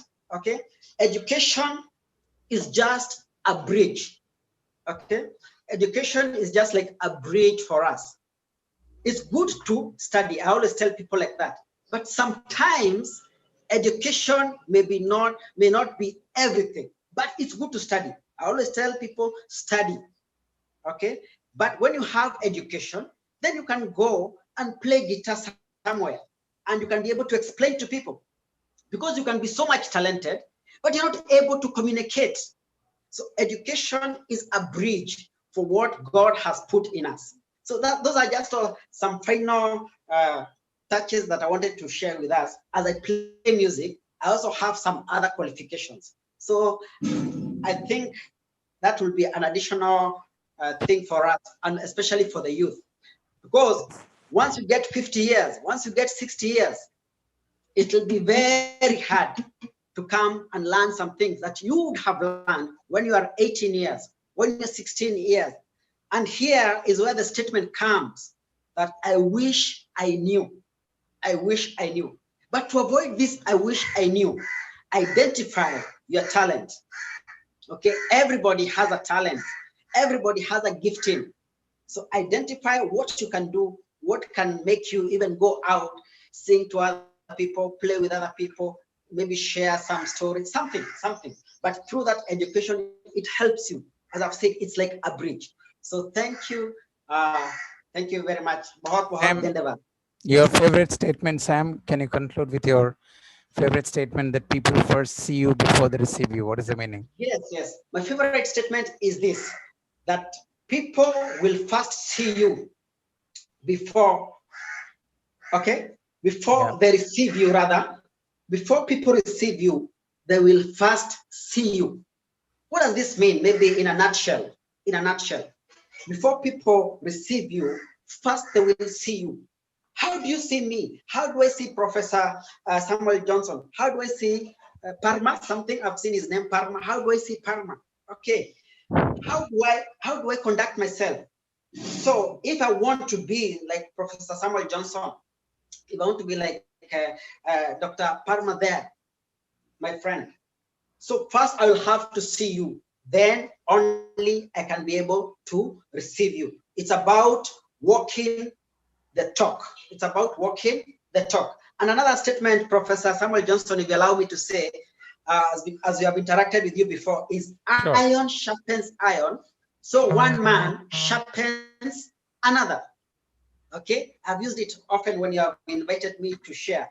Is iron sharpens iron, so one man sharpens another. Okay, we are here to sharpen one another. Who are your friends? Whom do you interact with? Okay, do you interact with people who are going to pull you down? Are your friends people who are going to distract you? Are they people of character? So the point is this: go with people who are going to challenge you. Go with people who are going to sharpen you. Okay, attend such webinars which are going to sharpen you. So those are the statements that I really love. Everybody has his or her statement that he or she loves. That first they will see you, then they receive you. Then iron sharpens iron. So one man sharpens the other. So thanks a lot. Thank Sir, you. Yeah. I think with the current context, since we come from the student community, I think your words are so relevant and so insightful, because given the current situation in India about the education system, I think, sir, it was wonderful. Honestly, wonderful listening to your words, listening to your music. Just set the Yes. vibe. Yes. Amazing, sir. Yes. Yes, I'm it's also truly glad. inspiring, sir. Yes, yes. It's I'm also truly glad inspiring to to have have the you. opportunity. I'm also glad to have the opportunity. Any Thank you questions, so much. Samar? Are there any questions? Are there any questions for Dr. Sam? Do we have any questions? The chat is open to everyone.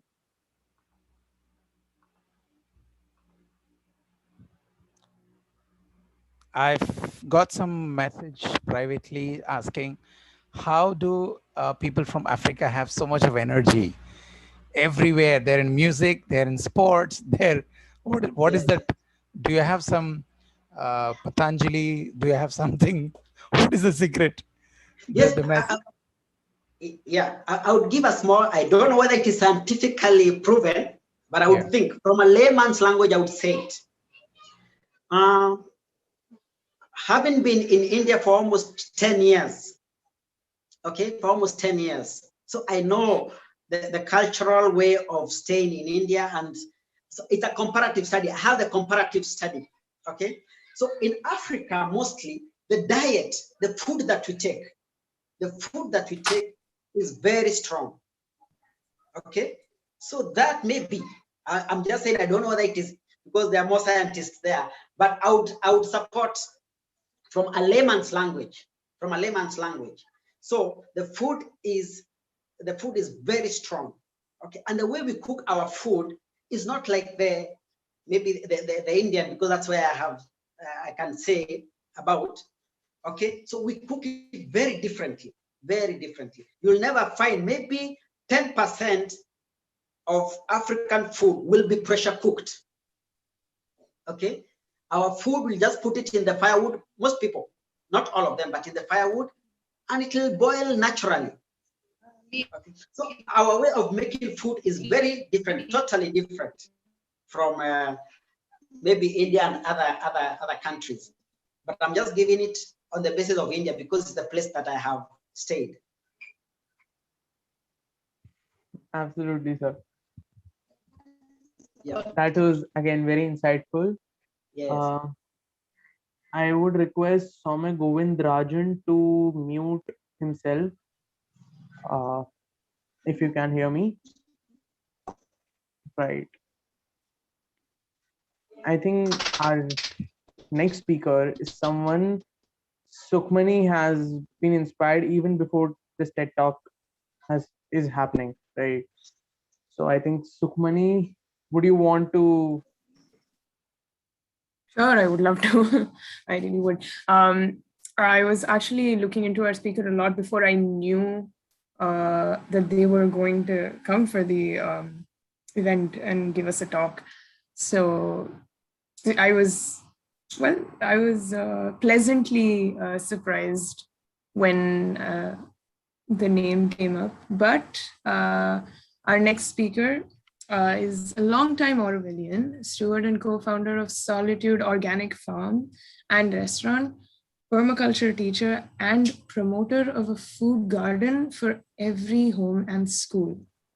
Mr. Krishna Mackenzie believes that local organic food growing is essential for a healthy world and society.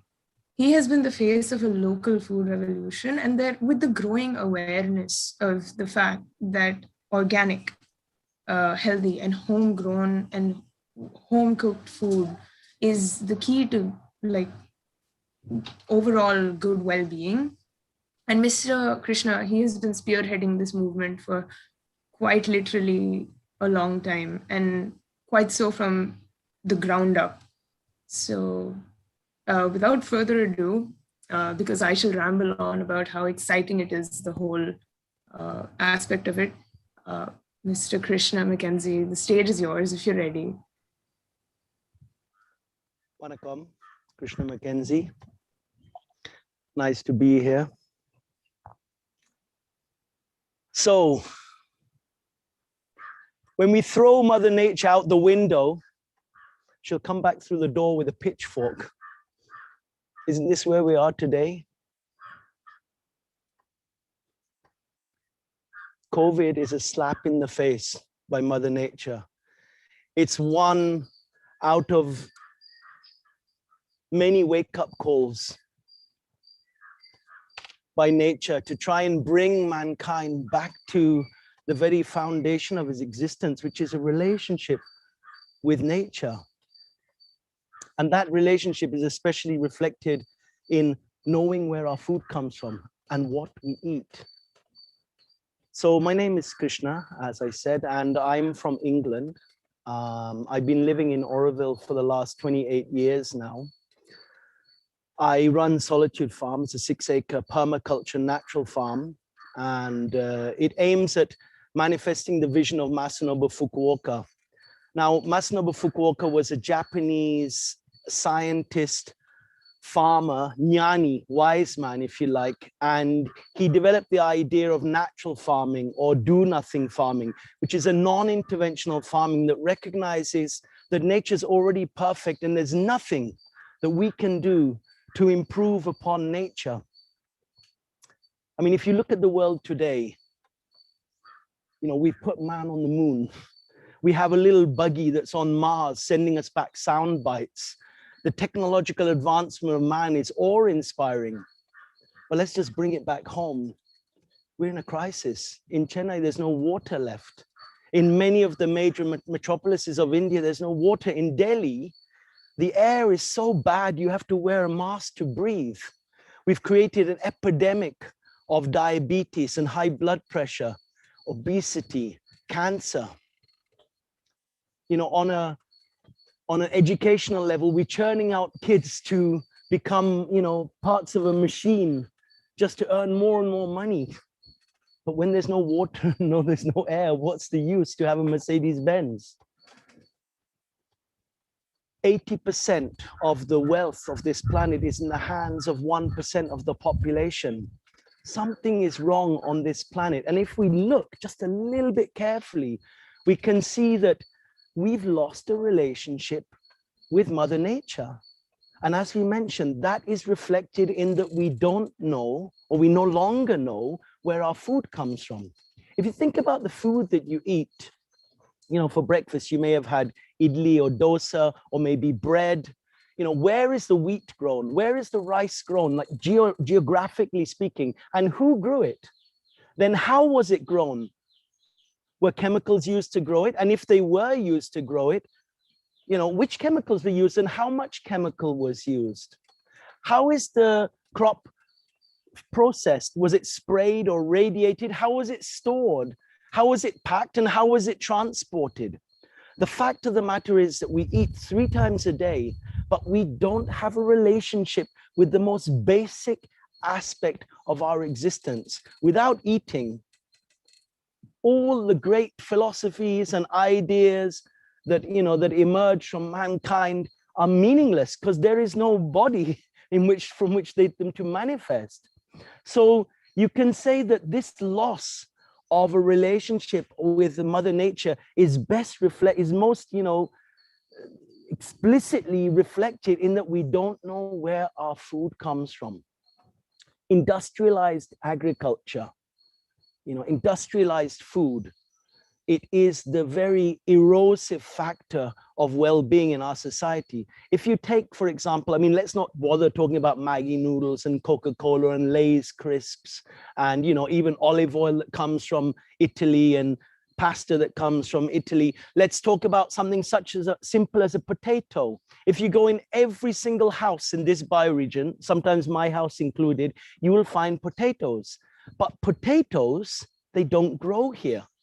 So if you reflect on that, well, if everyone eats potatoes, how are they coming here? Well, they're coming here in a lorry, and they come from very far away, at least from Kodaikanal or Ooty, which is a good night's journey away.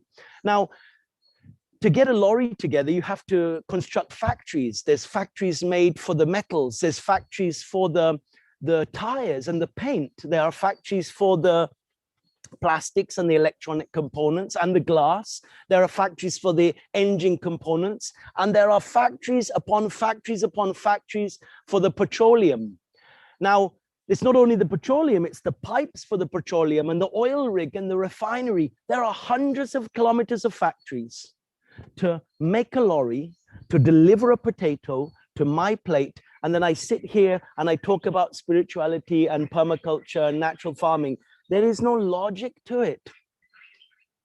If you look at the culture of Tamil Nadu, the language is 40,000 years old. It's considered to be the oldest language in the world.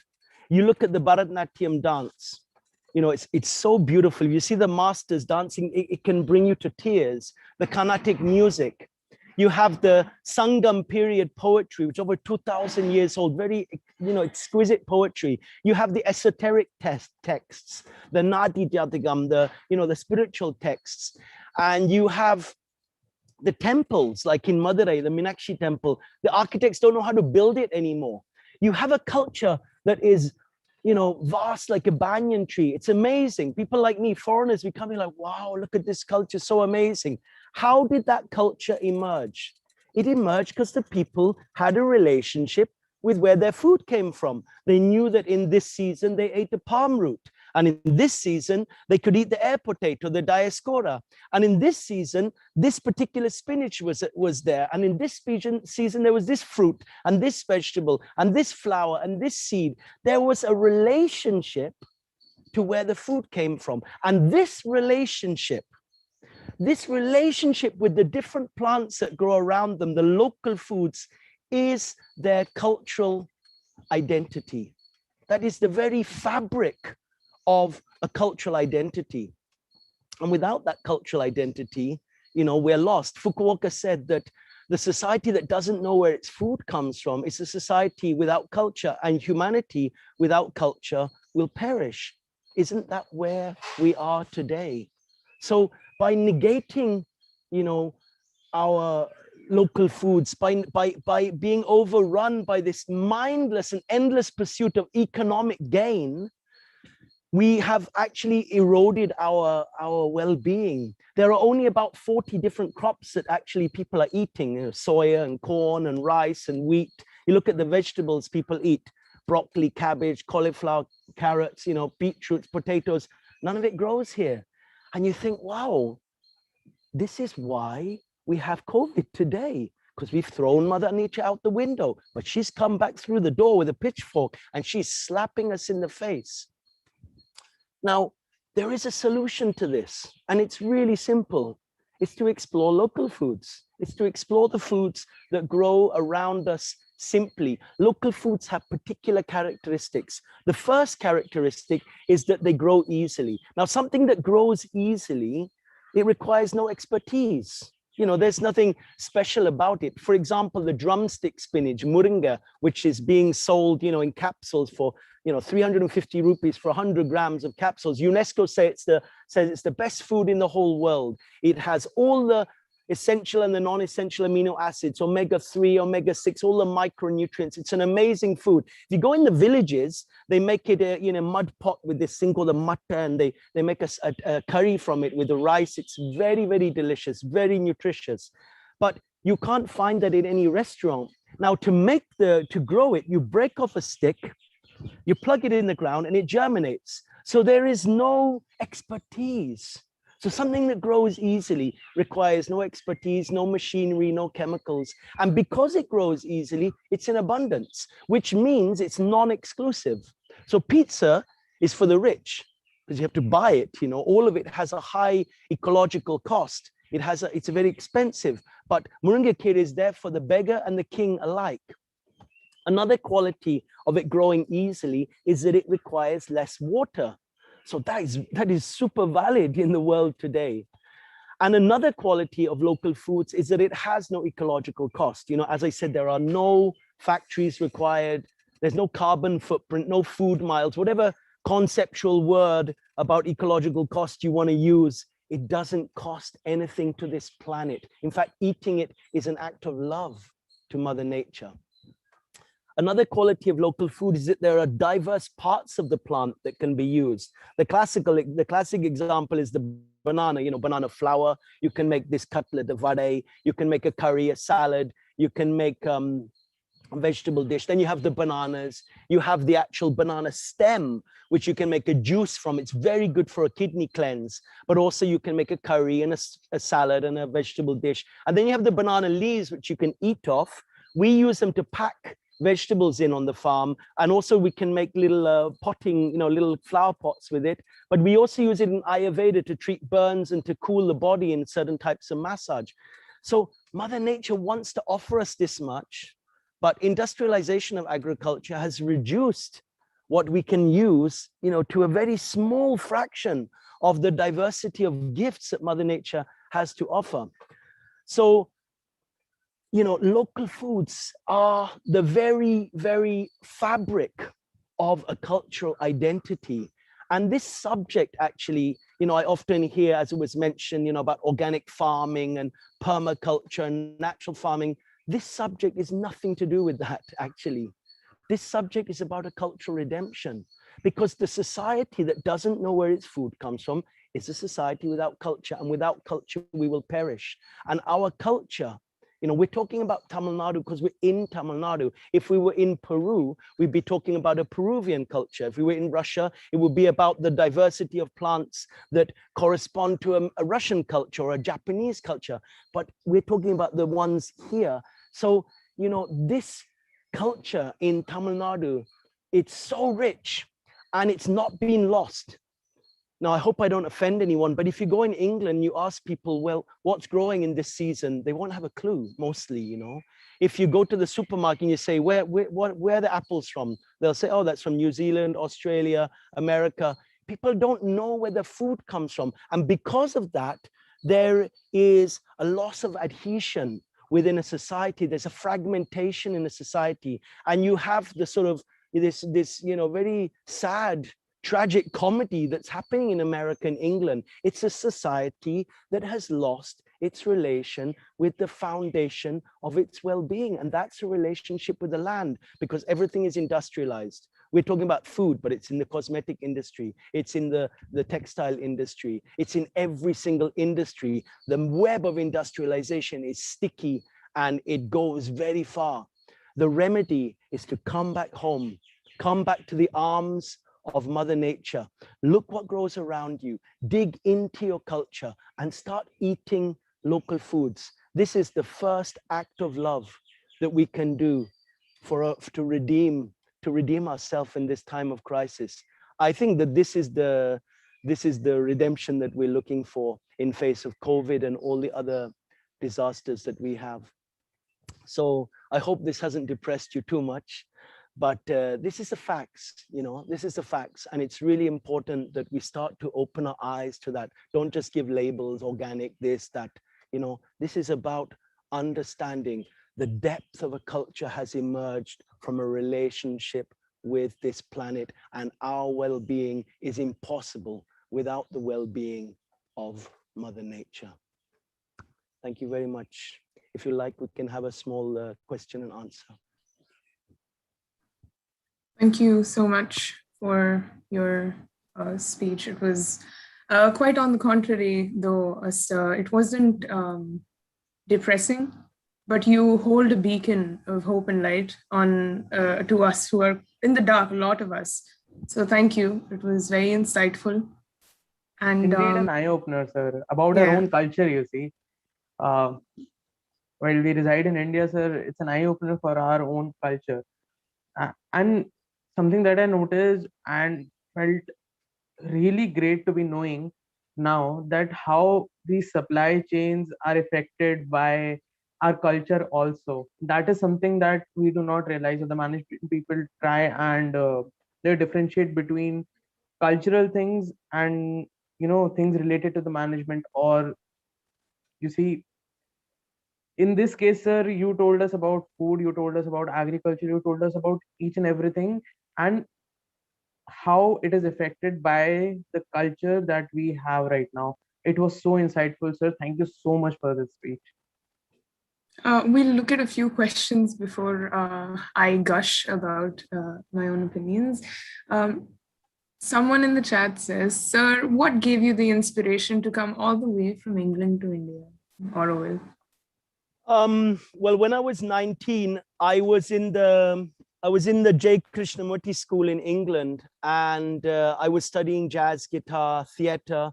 I was doing research into genetic engineering, publishing papers in scientific journals with my friend who was my teacher. And I was also helping run the vegetable garden. In that garden, I was introduced to natural farming and to probably the very roots of this philosophy by my teacher, who was a gardener called Freddie. Freddie now actually he was living in Oroville in the 70s and the 80s. And he actually he's back in Oroville now and runs the Matramande garden. And he's a master gardener. He can speak to the plants, it's quite extraordinary. And he showed me that a life in community, living close to nature, growing one's own food, this is a king's life.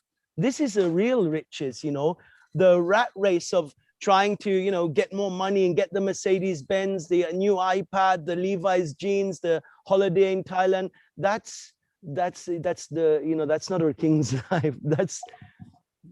That's not anything that will bring a paradigm shift, and we need a profound shift. And that shift can only happen if we question our own mindset, how we think. Observation is definitely a sort of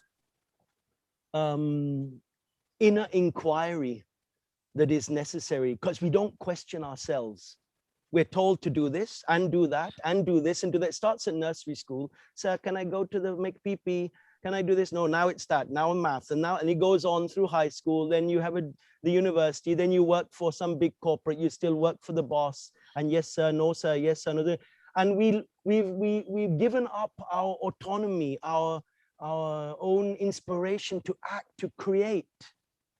And we don't perceive how conditioned we are. Even things in like COVID with the vaccination, mass vaccination, we just accept it. But actually, there's top scientists talking about this. One thing is exposure to a virus. Another thing is infection by a virus. Now, to be infected by a virus, your air has to be bad, your food has to be bad, your history of medication. There's many factors that affect infection. So instead of looking at how do we improve nutrition for people, how do we improve people's lifestyle, it's everyone mass vaccination and then keep on with the same paradigm. But we don't perceive how deeply conditioned we are. That's just one example. There are many things. And I think that when you start exploring your relationship with Mother Nature in a very deep way, because nature is eternal. Nature is not moving. She's not an opinion. She's not a concept. She's not a belief. She's there now, even after Chernobyl.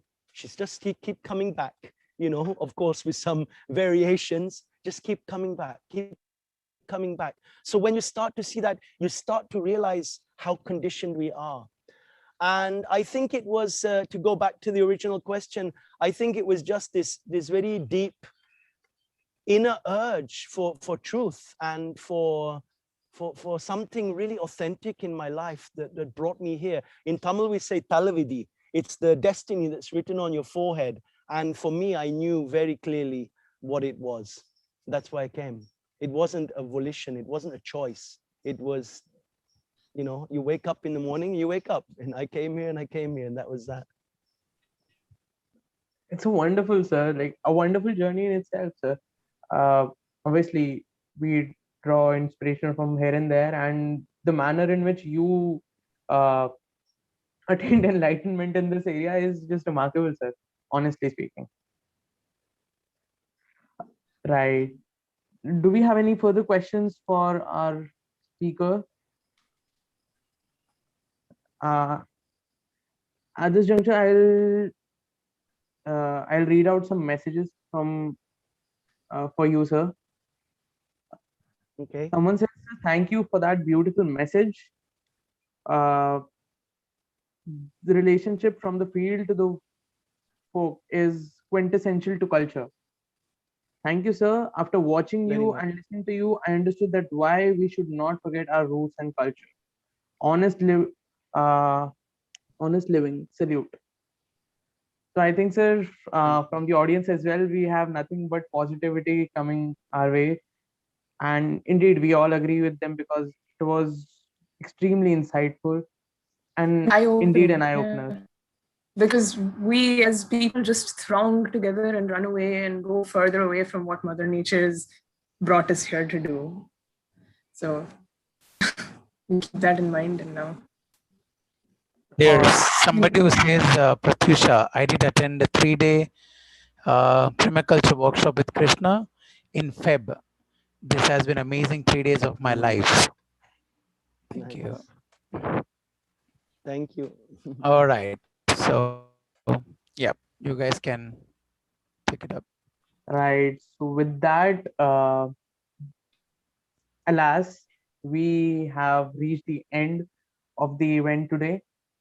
And we would like to thank, first of all, our website team, because again, without them, you wouldn't have been able to register properly each and everything. So that was taken care of.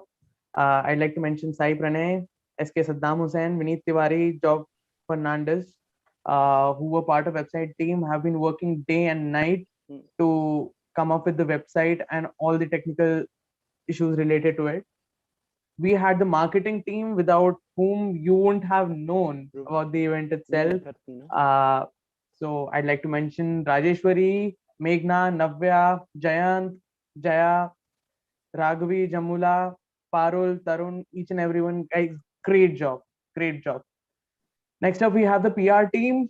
Obviously, we had Amritesh, we had Javari, we had Khatirmai, we had Shreyas, we had Kunal, we had Fiona, and yours truly, Samarth Parmar. We had from the content team, we had Manasa, Sukhmani, again, my beloved co-host, Sukhmani, Harshita, Preeti. From design team, we have Arshad, Akhila, Kirtik Raja, Ashwin, Pratyusha. From the core team, the very core team, guys, Varnika, Savli, Parnika, Bhavit, Pranav, Sriya, Ramakrishnan, Gautam, and obviously the very backbone of this organization, our faculty coordinators, Mr. Samuel Johnson and Mr. Sameer Gokarn.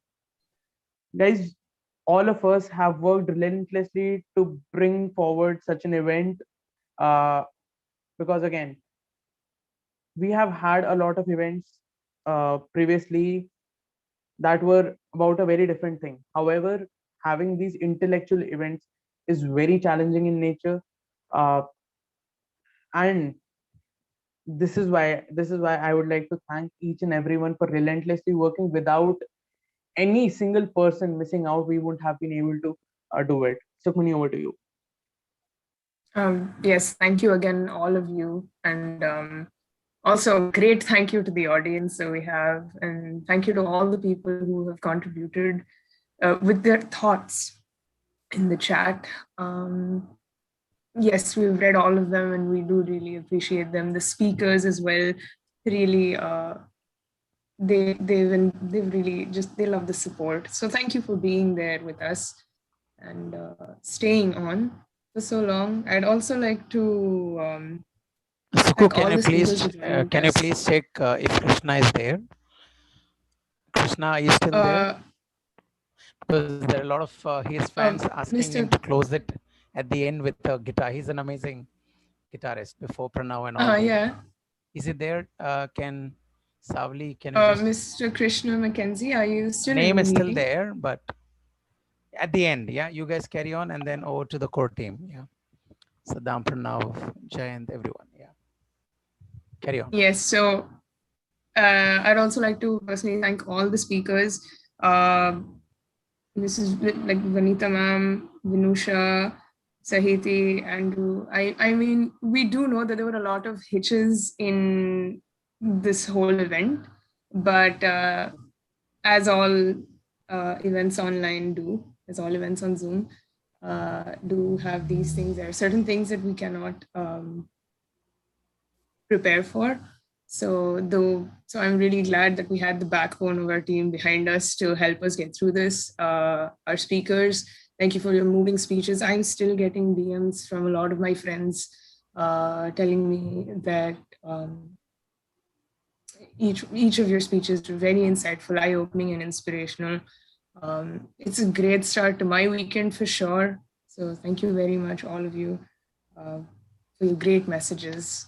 Thank you.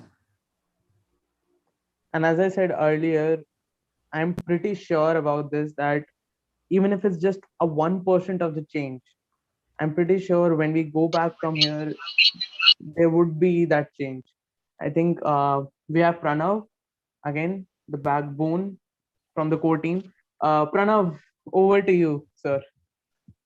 Sir, it's a privilege being in this team, and I really I appreciate guess there are it. two mobiles nearby. Oh, I'm sorry for that. Just a second,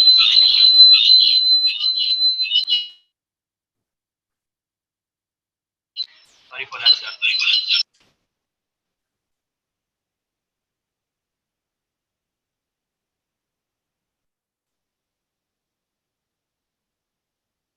Pranav, we cannot hear you. Oh, sorry. Still, there's a lot of disturbance. Is it good now? Seems fine. Seems Good, better. good. Yeah.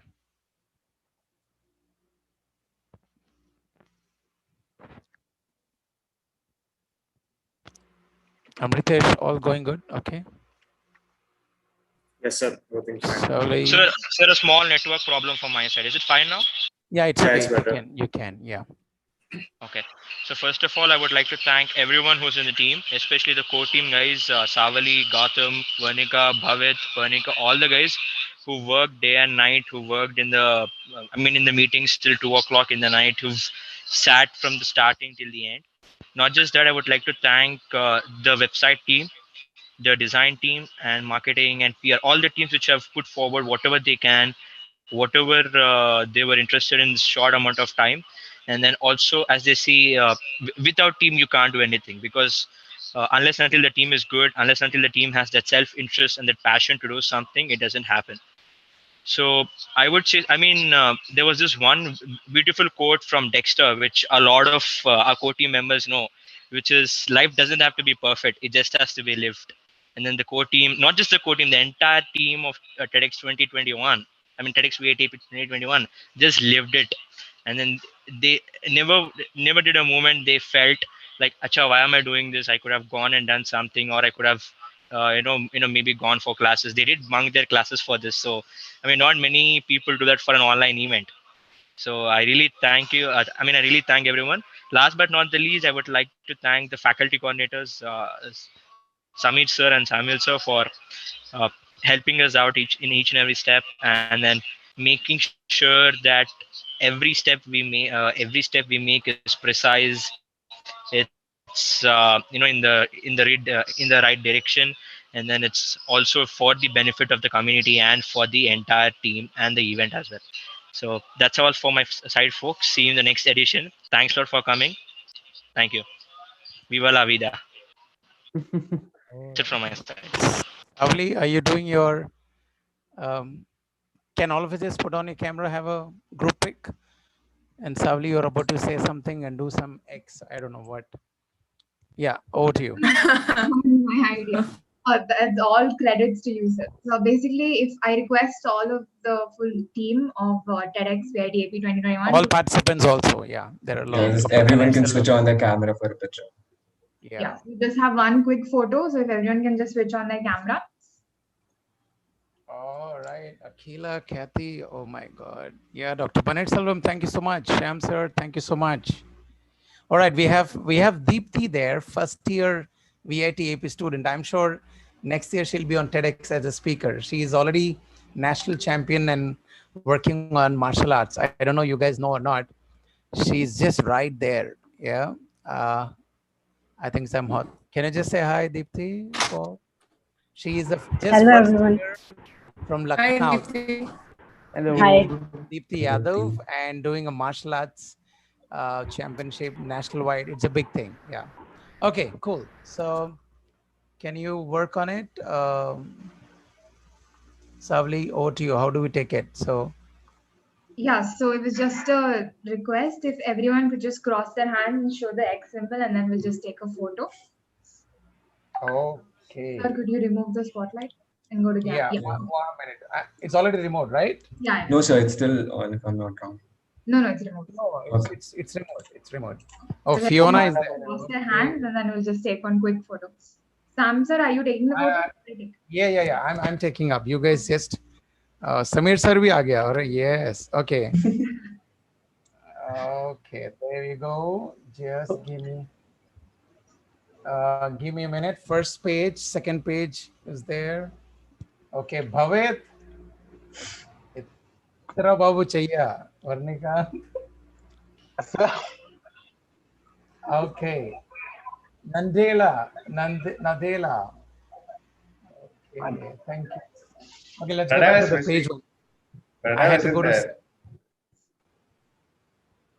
Okay, can somebody take a print screen from you guys? Where's Pranav? I'll do it, sir. Pranav. Okay, yeah, somebody from your side. 1, 2, 3. Smiley. Okay. Okay, now the last pick is you can do any crazy action, whatever you want. Whatever your crazy action, your age. 1, 2, 3. Saddam, chalo. At the count of 3. 1, 2, and 3. Whatever you guys want, except the middle finger and all. No, yeah. Okay. All right. Where are the actions? Come on, Bhavit. 1, 2, 3, go. Okay, there we take. All right, guys, be happy and make everybody happy in the world. That's all we can do. Thank you so much. Thank you all external participants. Shamji, thank you for coming all the way from so far, and a lot of people, Fiona and everybody, thank you. Samir sir, thank you so much. And guys, it's all your show. Yeah. So last but not the least, yes, sir, not the least. So we would want to thank our Vice Chancellor and our VP sir for actually giving us the opportunity to organize such a beautiful event. All thanks to them, sir. Yes. So all of you will get your swags. All right. Individually to your home. Yeah. All right. So can I close now? Yeah, please, all of you take rest. Take rest. Take care. Cheers. Bye. Thanks a lot, guys. Have rest because you